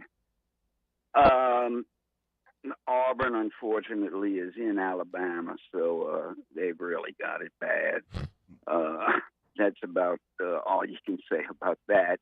I didn't watch the game, so just a couple of Saturday observations. I know somebody mentioned Kansas State, who had lost to Tulane at home, winning in Norman, with Adrian Martinez, who seems like he's been playing for 10 years in college.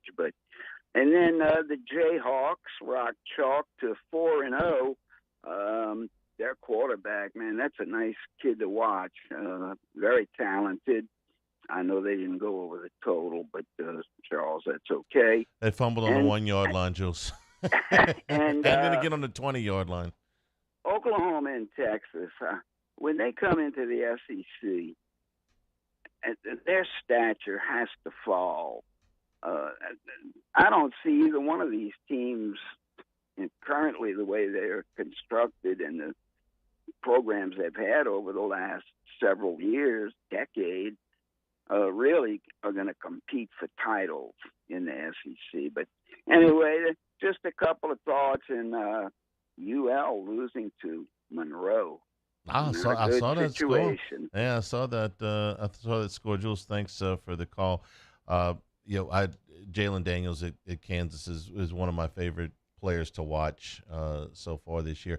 The Oklahoma and Texas thing, this has been the question for a while, which is I wouldn't say decades, but I would say since the advent of the playoff, it's how would Oklahoma do in the Southeastern Conference, because they won the Big 12 with Stoops win it 8-9 times, whatever it was, and then they would get rolled in the postseason.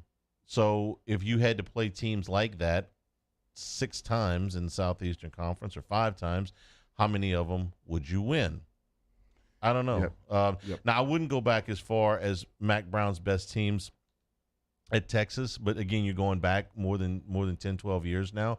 The Vince Young team could have played with anybody in the Southeastern Conference. They would have probably gone undefeated in this league. They beat as good of a USC team as you can get. And the 2009 Texas team, which had Colt McCoy not gotten hurt in the first quarter of their championship game against Alabama, I think that would have been a terrific game that could have gone either way, rather than Alabama taking control of the game the way that they did. But the Oklahoma question, I think, is legit. Yeah, I think so too, and I think it's very intriguing for Oklahoma. Obviously, they kind of dominated, the Big 12, with Texas kind of taking that fall off the face of the earth, and so I think it's going to be a big challenge for them in recruiting. I think their recruiting is going to have to step up a huge notch from what it's been in the past, because the second you come in the SEC, now you're recruiting against the Alabamas of the world, the Georgias of the world, the Texas A&M, the LSUs. But they're recruiting Texas. They've been recruiting against those schools anyway. Yeah, but to recruit against them and get the better players, I mean, obviously they're going to recruit the state of Texas, but if you're not getting the cream of the crop and those kids are going to A&M, those kids are going to LSU, it's going to kind of be the same situation they've kind of been in the recent history. I know they started out great. We know Oklahoma football and their traditions, but if you look past this 21st century and kind of what they've been, to me, they haven't been competitive against these SEC schools, and they just seem to be outmatched. And so they're going to have to step it up that way. I just don't see them, like right now, coming into the SEC and being able to compete with the upper echelon schools in the SEC, unless that's changed. I know they got Venable. I know they got a new coach, but I just don't see it right now. And I think the same goes for Texas as well. Let me take up for Oklahoma here for just a second. First, the Baker Mayfield team that played Georgia in the Rose Bowl, that game went to single or double overtime. Where it was a terrific college football game, could have gone either way. And Georgia was an eyelash away from winning the national title that year. So Oklahoma did represent that particular year. In 2019, they ran up against what is largely considered maybe the best college football team of all time. Nobody was going to beat LSU that day. So we've at least got those two games. Now, have they been blown out of a couple? Yeah, but are we really going to say that, hey, your big sin in life here is that you lost really badly to the 2019 LSU team or the 2020 you're right, Alabama team that also had the buku first rounders on it. Yeah. This is your big sin in life. And as recently as 2016 or 2017, I think was the Mayfield game. Yep. You were right there. You're a coin flip away from beating Georgia. So let me, I think there's this idea out there that Oklahoma is so far behind all of the teams in the Southeastern Conference. I don't think that's fair. I wouldn't say that. I would say the very, very top. Mm-hmm. Yeah, okay. They're behind Alabama and Georgia. A lot of people are. Almost everybody. Yep. Glenn is in Baton Rouge on the LaBerge hotline. Glenn, welcome into the show. Yeah, thanks. Just wanted to make a comment about the LSU wide receiver room and how incredible it is. In tonight's game, we had 6 players who gained at least 40 yards in receiving, had, 5 players who caught at least 4 passes. But what's also interesting is that, as you said earlier, Trey Palmer is the leading receiver over there at Nebraska. Couldn't fit in here. Clay Moore had a good game for Auburn today, had, I think, 4 receptions. He didn't make it here. And then in last year's recruiting cycle, there were the 3 receivers from Louisiana who signed with Alabama, Kendrick Law, Chaz Preston, and Aaron Anderson. And, everybody was disappointed. And Alabama came in and stole some of our prize recruits. The year before, I think JoJo Earl was committed to LSU and then decommitted and signed with Alabama. Well, what's interesting, in a 50-point win today against Vanderbilt, none of those guys caught a pass. I don't know if they even, saw the field. And, if it was not for Jermaine Burton transferring to Alabama from Georgia for whatever reason, they have nobody of any real note in their receiver room. They've got Bryce Young, who single-handedly carries them through some things. So I think, just to look at the level of quality that we have in the receiver room, and all of this was done today without Butte in the game. Obviously it was a weak opponent, but still, those are incredible numbers to have. Yeah. That many people gain that many yards. Thank you, Glenn. Thank you. I appreciate it. This is the most talented position group on the team. Mm-hmm. We thought that coming in, and we've seen nothing to dissuade us from that opinion, right? Yeah, 100%. I think you're probably 8-9 deep in that room right now. Like I said earlier in the show, you got guys in that room that could start for any SEC team and be number one options there. And so, you got people calling in, why isn't it this guy getting touches? Why isn't that guy getting touches? And to me, it's a great problem to have because you just have so much depth in that room. And that's why, Jaden's going to have positions to make plays down the field. Those guys are going to get open. It's so hard to cover those guys. There's so much talent. You got speed guys, you got strength guys, you got guys who can do everything. To me, you got one of the best receivers in the country. I know Kayshawn isn't putting the numbers he put up last season, but to me, he's still one of the best receivers in the country. And anytime you're starting with a guy like that and you look at the rest of that room, it's just sensational. So I want to continue to see kind of Jaden kind of continue to make those, because to me, that big, throw to Hilton early in the game, to me, I think was huge for his confidence that he can make those kind of big time throws down the field. And, he's just wide open. Like I said, he could have underthrew that by another 5 yards and he would have still caught it. So, those are the type of weapons you have. And I think Coach Jim Brock's done a great job kind of scheming those guys up open, and he's got to continue to do that all season. Why didn't this guy get the ball is the reason we have post-game shows. Okay? Yeah, this is a staple of post-game shows. Yeah. And then once you get past why didn't this guy get this many catches, you got to talk about why Tommy Banks didn't get the ball more. Mm-hmm. It was an old joke. Yeah. We'll take a break. We'll come back, take a look at the yardstick tonight. LSU wins at 38-0. This is Eagle 98.1 Game Day. They said I was small, weak, said my heart wasn't strong enough. But I showed them what heart looked like, again and again and again. Mom got me the right care, the right doctors with Blue Cross coverage. Don't let people tell you who you are. Show them. The right card, the right care. There it is, the extra mile. On the border of expected and extraordinary for those willing to go further. Like vans customized for work or play. With safety and tech to keep you connected. Supported by a 5-star sales, service, and finance team. And backed by the 1-star you know. So go the extra mile. It's never crowded because so few have what it takes to go there. Mercedes-Benz Vans. Crime has serious consequences, but anyone can make a mistake. If you find yourself in trouble with the law, know that you have rights, and it's okay to demand them. The law offices of O.C. Brown are here to protect you and your rights. Felony or misdemeanor, DUI or drug charge. No matter what crime you're accused of, you still have rights. Let the law offices of O.C. Brown uphold them. Call 225-343-1111. Your law firm for a lifetime. I've been doing business with Luba for 25 years. They're dependable, trustworthy. It's just the attention to detail with our clients. Our folks have years and years of experience. They're highly trained professionals. But many companies have that asset. What I'd like to think makes Luba a bit different is that we use those talents in a way that truly is dedicated to serving the needs of the folks who depend on us. This summer, meet Acura's heroes of performance.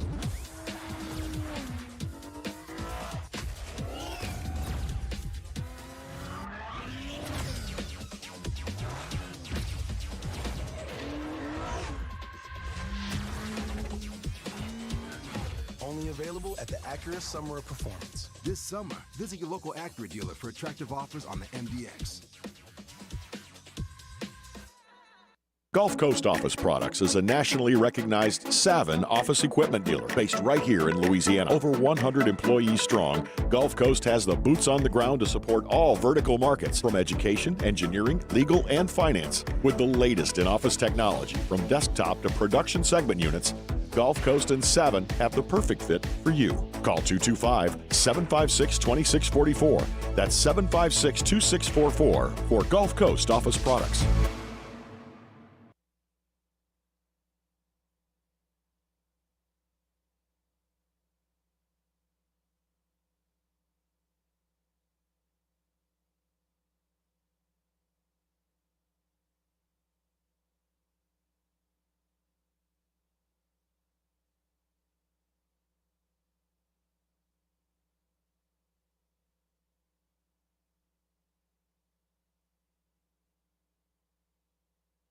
Its commitment to professional-grade engineering in the GMC Truck Series, like offering the world's first available 6-function multi-pro tailgate on Sierra. This tailgate takes innovation to the next level with 6 distinct functions that let you load, unload, and access the cargo box quicker and easier. The list goes on, but it's more than just innovative engineering. It's knowing GMC is committed to professional-grade excellence on every level. See your Bayou GMC dealer. Eagle 98.1. 98.1 Game Day Stat Check. Presented by Luba. Luba, genuine dependability. Here's the yardstick. 28 first downs to 2. 2 first downs is the second tied. Well, I'm sorry. There's 2 games in LSU history where the opponent had won. Both of them were back in the 40s. The Cotton Bowl in 1947, and that was the Ice Bowl, and the 1942 game against Ole Miss were the only times that an opponent has gotten 1 first down. So this was 2 first downs tonight. Total yards, 633 to 88. The yardage differential of 544 is the second most in LSU history, only behind the Rice game in 1977. It finished 77-0 and saw LSU outgain Rice by 668 yards. I didn't have to do postgame that night, I can promise you. Passing 414 yards for the Tigers, 47 yards for the Lobos. Rushing 219 for the Tigers, 41 for the Lobos. Third down efficiency, LSU 7 out of 13. New Mexico was only 1 out of 10. Penalties 5 for 60 yards for the Tigers, 2 for 14 yards for the Lobos. Time of possession 37-10 to 22-50 in favor of the Tigers. Individually, Jaden Daniels, 24 of 29, 279. He also ran 9 times for 37 yards before leaving midway through the third quarter. Garrett Nussmeier, 9 out of 10, 136 yards and a touchdown. Noah Cain, 11 carries for 94 yards tonight. John Emery, 9 carries for 45 yards. Amani Goodwin, 8 carries for 24 yards and 2 touchdowns before leaving with an injury in the first half. Cain also had 2 touchdowns. I should have told you that. Brian Thomas, 3 catches, 76 yards and a touchdown, the 57-yarder, the long on the night. Malik Neighbors, 6 catches for 65 yards. Jeray Jenkins, 5 for 57. Chris Hilton, 1 for 51. Jack Besh, 6 for 43. Kyron Lacey, 4 for 41. And Mason Taylor, 4 for 34. They spread the ball around tonight. For New Mexico, Miles Kendrick, 5 out of 7 for 47 yards through the air. Their leading rusher was Nathaniel Jones, 8 carries for 33 yards. And Jack Hullaby, 1 catch for 38 yards. It was the lone bright spot on the New Mexico offense the whole night, was that 38-yard reception. Defensively for LSU, Harold Perkins led the way. He had 8 total tackles tonight. West Weeks had 2 tackles for loss, and there were 4 players that got sacks. West Weeks, Allie Gay, Savion Jones, and Greg Brooks. I think Terrence Welch had 1 too. Well, no, he didn't. No, you're right. Greg Brooks. And let's see, Rocco Hannon with 11 tackles for New Mexico was the leader there. LSU did not have to punt the football tonight. Damian Ramos was 1 out of 2 on field goals. New Mexico punted 9 times for an average of 43.2 yards. And that is your yardstick. Scoreboard straight ahead. Eagle 98.1 game day.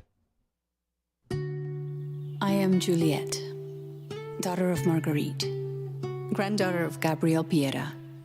I come from a line of strong women who knew struggle and success too.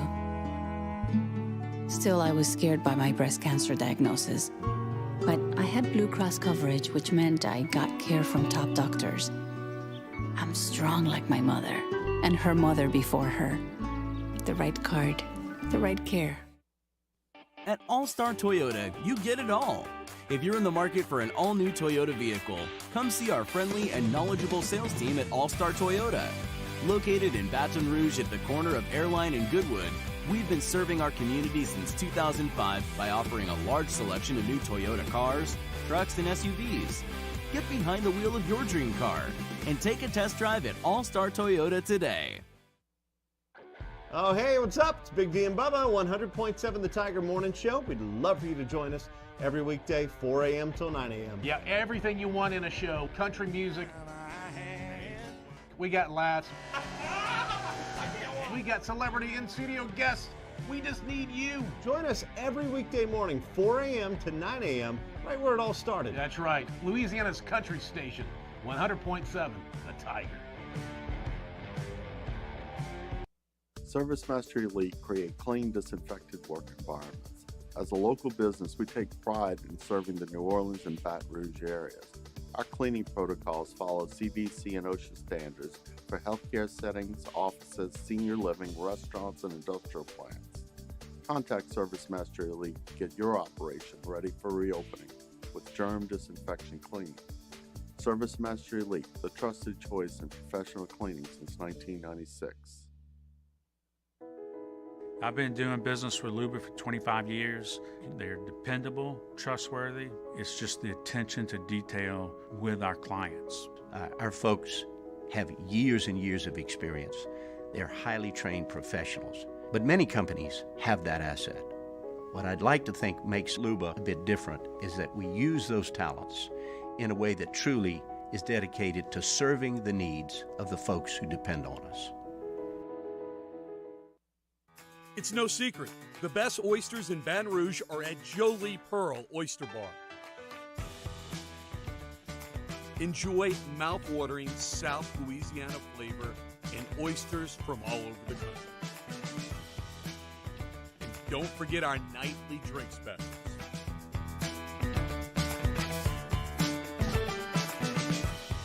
Jolie Pearl Oyster Bar, located in downtown Baton Rouge. When I was a boy, I spent my days climbing trees, catching fish. Barefoot in the river I walked, listening to crickets, counting stars. This was home.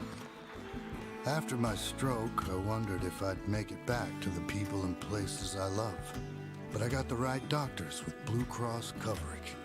Your card matters. Your home does too.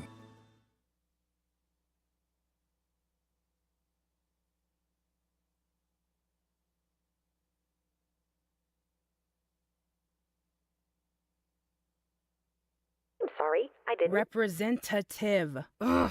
At Luba, we don't have robots answering our phones. We have humans, like Lisa. Thank you for calling Luba Workers Comp. How may I help you?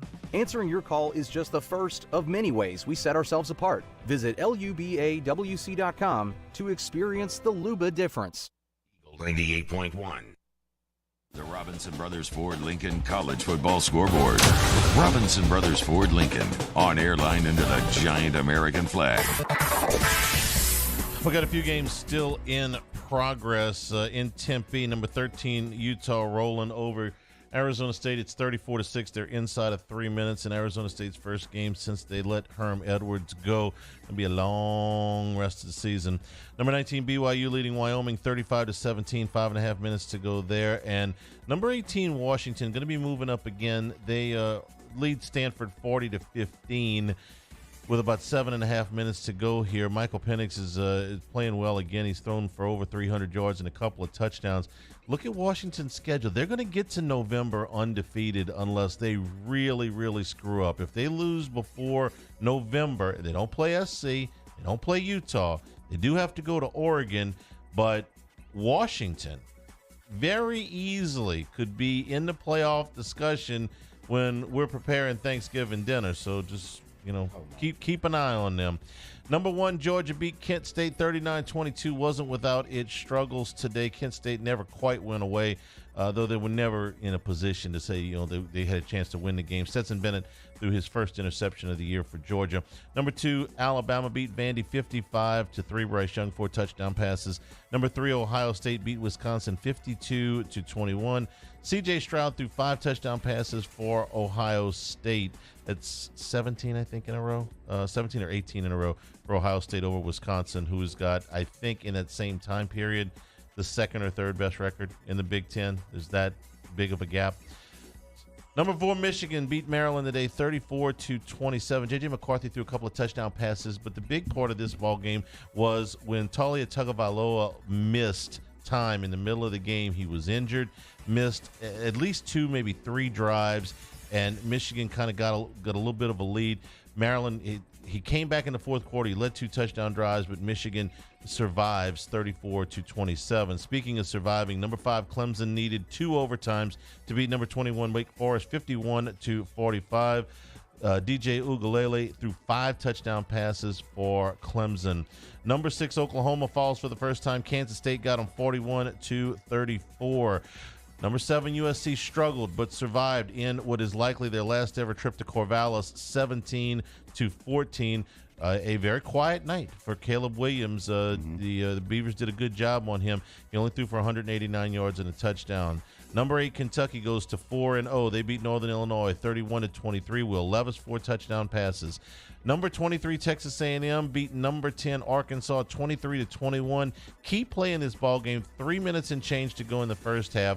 Arkansas leading the game 14-7 and on the 3-yard line going in. KJ Jefferson stretched the ball out. He fumbled. A&M picked it up, returned it out to around the 30-yard line, at which point they lateraled, handed it off to the trailer. He went the rest of the way for a touchdown, and instead of a 21-7 lead, Arkansas found itself clinging to a 14-13 lead after the extra point was missed.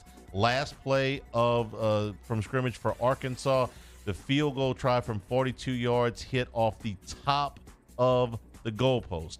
The top of the goalpost, the top of the upright. I've never seen a ball hit quite like that. It fell to the turf, probably some 3 or 4 feet short of the crossbar. Jeremy, when you played for Bill Belichick, did you ever stretch the ball out? Never. Look, that's why.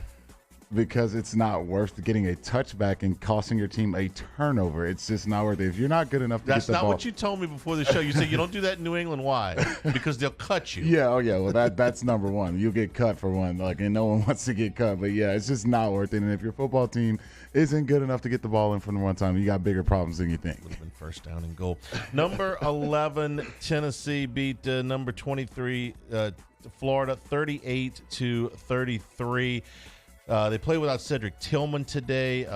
Hudson Hooker had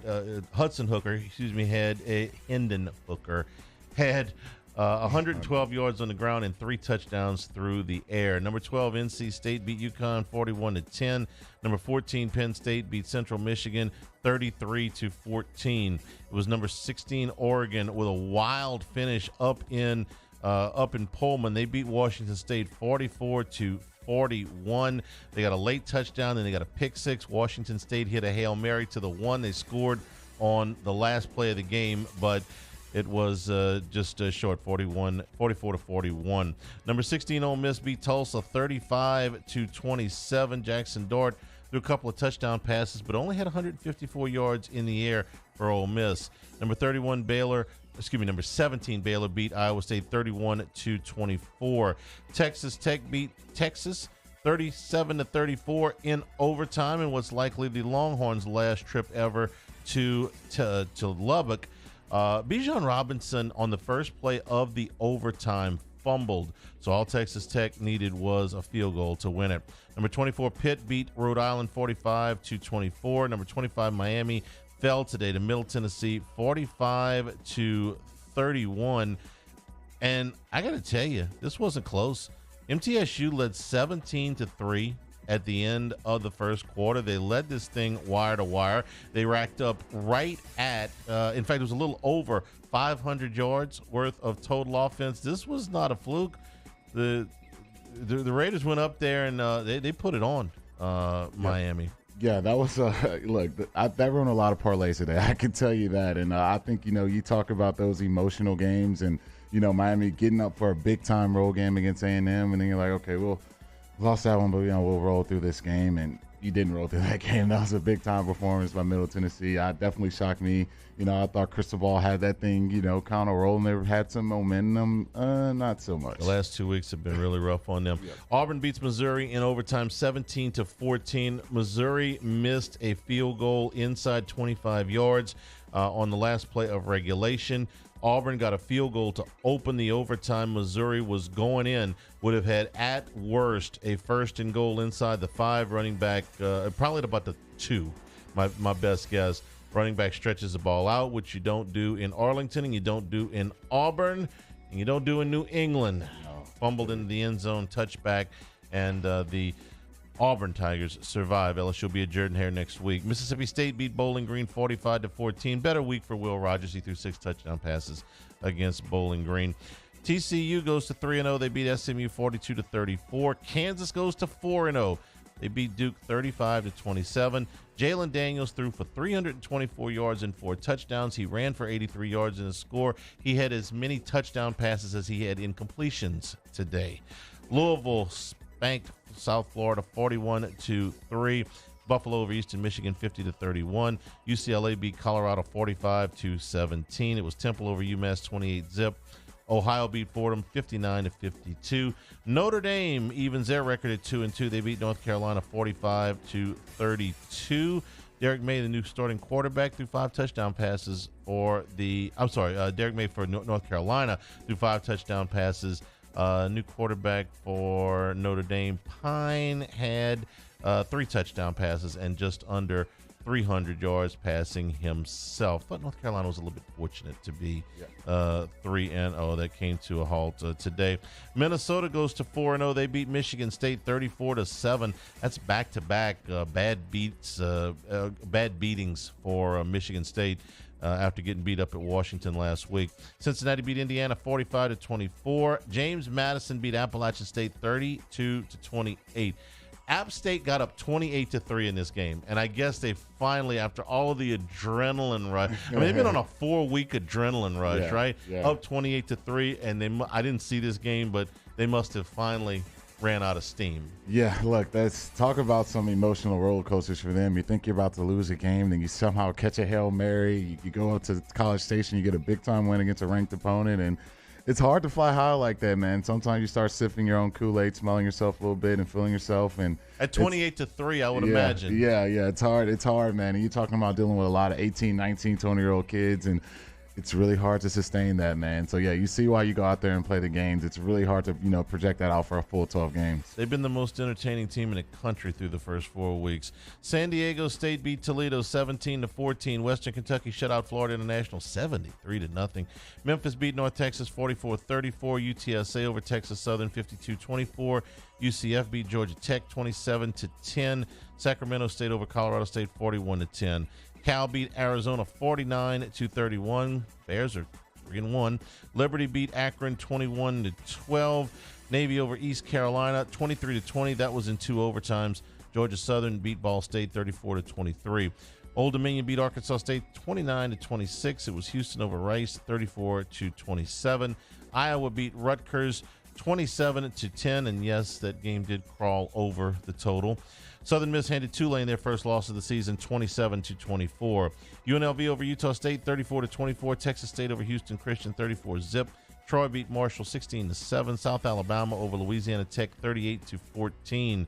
Miami of Ohio over Northwestern, 17-14. South Carolina beat Charlotte, 56-20. Purdue over Florida Atlantic, 28-26. New Mexico State beat Hawaii, 45-26. Florida State beat Boston College 44-14. Jordan Travis back for Florida State. He threw for 321 yards and a touchdown. And UL Monroe beat UL Lafayette 21-17 in what was certainly an upset over the Cajuns by the Warhawks. And that is your college football scoreboard. Game balls are next. Eagle 98.1 Game Day. Eli's always been into grilling. It took us a while to see it, but the signs were there. What are you doing, Eli? I knew grilling was my thing. I have been talking about it throughout my career. Happy with the results? I am. Got the new grill from barbecueguys.com. It performed great. My advice, as I always told my boys, do more of what you were born to do. Barbecue Guys, for those who were born to grill. You want cheese on your burger, Pops? I'll take a little cheese. At All-Star Toyota, you get it all. If you're in the market for an all-new Toyota vehicle, come see our friendly and knowledgeable sales team at All-Star Toyota. Located in Baton Rouge at the corner of Airline and Goodwood, we've been serving our community since 2005 by offering a large selection of new Toyota cars, trucks, and SUVs. Get behind the wheel of your dream car and take a test drive at All-Star Toyota today.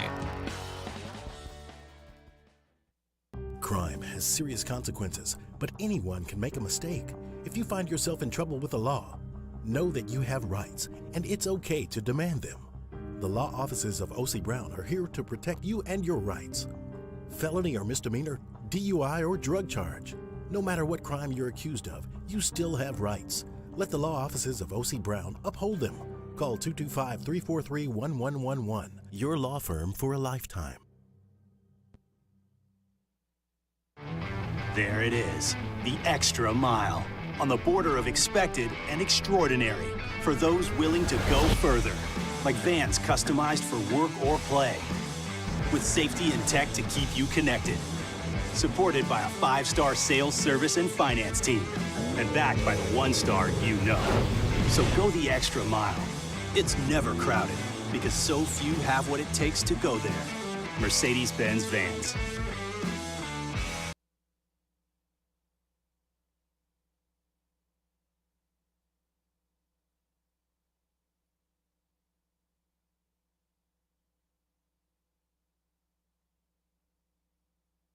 Mus and Patu in New Iberia, where it's all about you. CRN 0042, $73,905 MSRP, $7,000 dealer discount, $3,000 rebate, $63,905 sale price, plus tax, title, and license. See dealer for details. Offer ends 9/30/22. Demco wants to give you the knowledge to be power smart. Simple tips that can help you conserve energy and save money. Sealing air leaks around windows and doors is a good start. Smart thermostats and improved insulation are great ways to make a bigger difference. And remember, ceiling fans only make you feel cooler, so don't use them when you aren't in the room. Visit demco.org to get power smart today.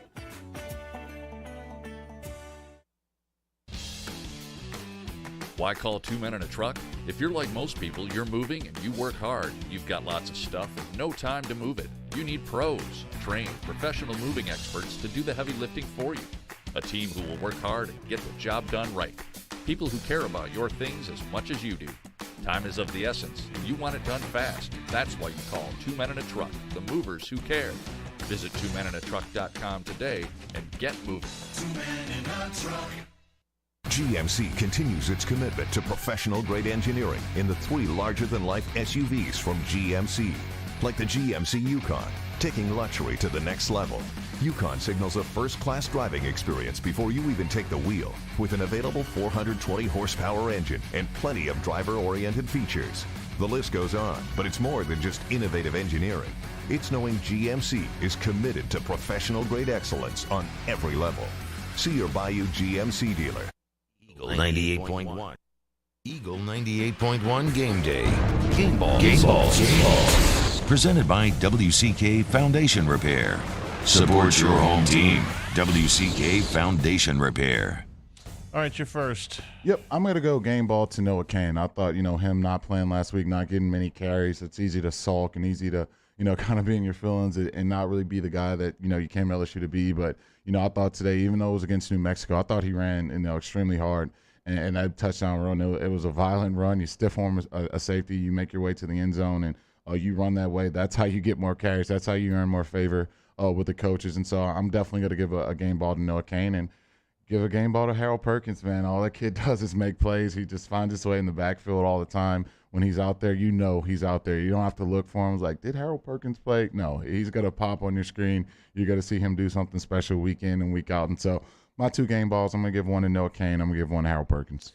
I'm going to give one to Brian Thomas Jr., 3 catches for 76 yards and a touchdown. The 76 yards led LSU tonight. A very balanced distribution of catches tonight for LSU, but Brian Thomas was up at the top. And I'm going to give a game ball on defense to Jack Bernard-Converse. That's not the easiest thing to do, to swap, and having been a corner all through camp. And I don't know if he played any safety at Oklahoma State. I didn't have time to go look. But all of a sudden being popped in there at safety, we know the communication issues you can have back there. We know it can be a difficult I understand it was New Mexico and it's not a good offense at all, but still, I mean, that's a heck of an ask to go out and make that transition. So I'll give Bernard-Converse a game ball tonight. LSU wins at 38-0. Back to wrap it up. Eagle 98.1 Game Day. At All-Star Toyota, you get it all. If you're in the market for an all-new Toyota vehicle, come see our friendly and knowledgeable sales team at All-Star Toyota. Located in Baton Rouge at the corner of Airline and Goodwood, we've been serving our community since 2005 by offering a large selection of new Toyota cars, trucks, and SUVs. Get behind the wheel of your dream car and take a test drive at All-Star Toyota today. Service Master Elite create clean, disinfected work environments. As a local business, we take pride in serving the New Orleans and Baton Rouge areas. Our cleaning protocols follow CDC and OSHA standards for healthcare settings, offices, senior living, restaurants, and industrial plants. Contact Service Master Elite to get your operation ready for reopening with germ disinfection cleaning. Service Master Elite, the trusted choice in professional cleaning since 1996. I've been doing business with Luba for 25 years. They're dependable, trustworthy. It's just the attention to detail with our clients. Our folks have years and years of experience. They're highly trained professionals, but many companies have that asset. What I'd like to think makes Luba a bit different is that we use those talents in a way that truly is dedicated to serving the needs of the folks who depend on us. At All-Star Toyota, you get it all. If you're in the market for an all-new Toyota vehicle, come see our friendly and knowledgeable sales team at All-Star Toyota. Located in Baton Rouge at the corner of Airline and Goodwood, we've been serving our community since 2005 by offering a large selection of new Toyota cars, trucks, and SUVs. Get behind the wheel of your dream car and take a test drive at All-Star Toyota today. I'm Jay Ducote. I grew up learning how to cook at LSU tailgate parties and right in my own backyard. And I created JD's Louisiana products to bring that Louisiana flavor to you at home for your backyard cookout. JD's Louisiana barbecue sauce, Louisiana molasses mustard, spicy and sweet barbecue rub, and more are available at your local supermarkets or by logging on to jducote.com/shop. Put in promo code CST for 25% off at checkout. Eli's always been into grilling. It took us a while to see it, but the signs were there. What are you doing, Eli? I knew grilling was my thing. I have been talking about it throughout my career. Happy with the results? I am. Got the new grill from barbecueguys.com. It performed great.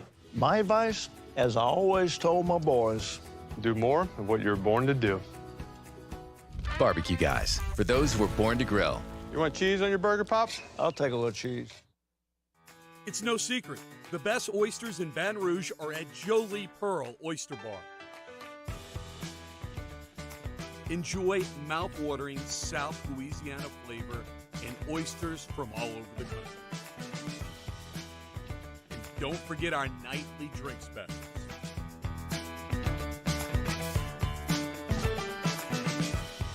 Jolie Pearl Oyster Bar, located in downtown Baton Rouge.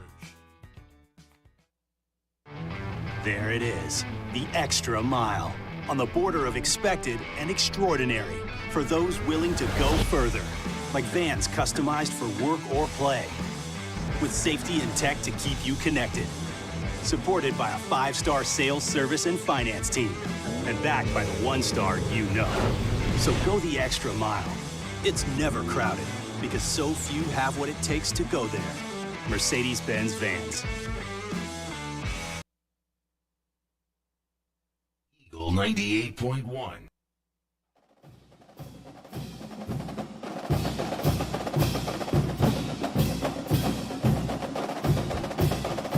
Eagle 98.1 game day. Wrapping up. Tigers win it by a score of 38-0. LSU will play Auburn next Saturday night at Jordan-Hare Stadium.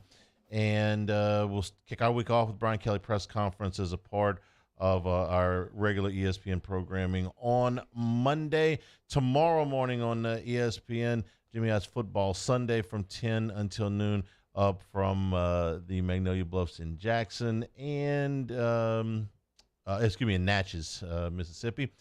And the Saints will take on the Carolina Panthers tomorrow. Final score, once again, LSU in dominating fashion tonight, a 38-0 victory. From all of us here at the flagship, I'm Charles Henniger saying thank you and good evening. Enjoy your Sunday. This has been Eagle 98.1 Game Day. LSU Football Today has been brought to you by BetRivers.net, the free-to-play site where you can sample casino games and sports bet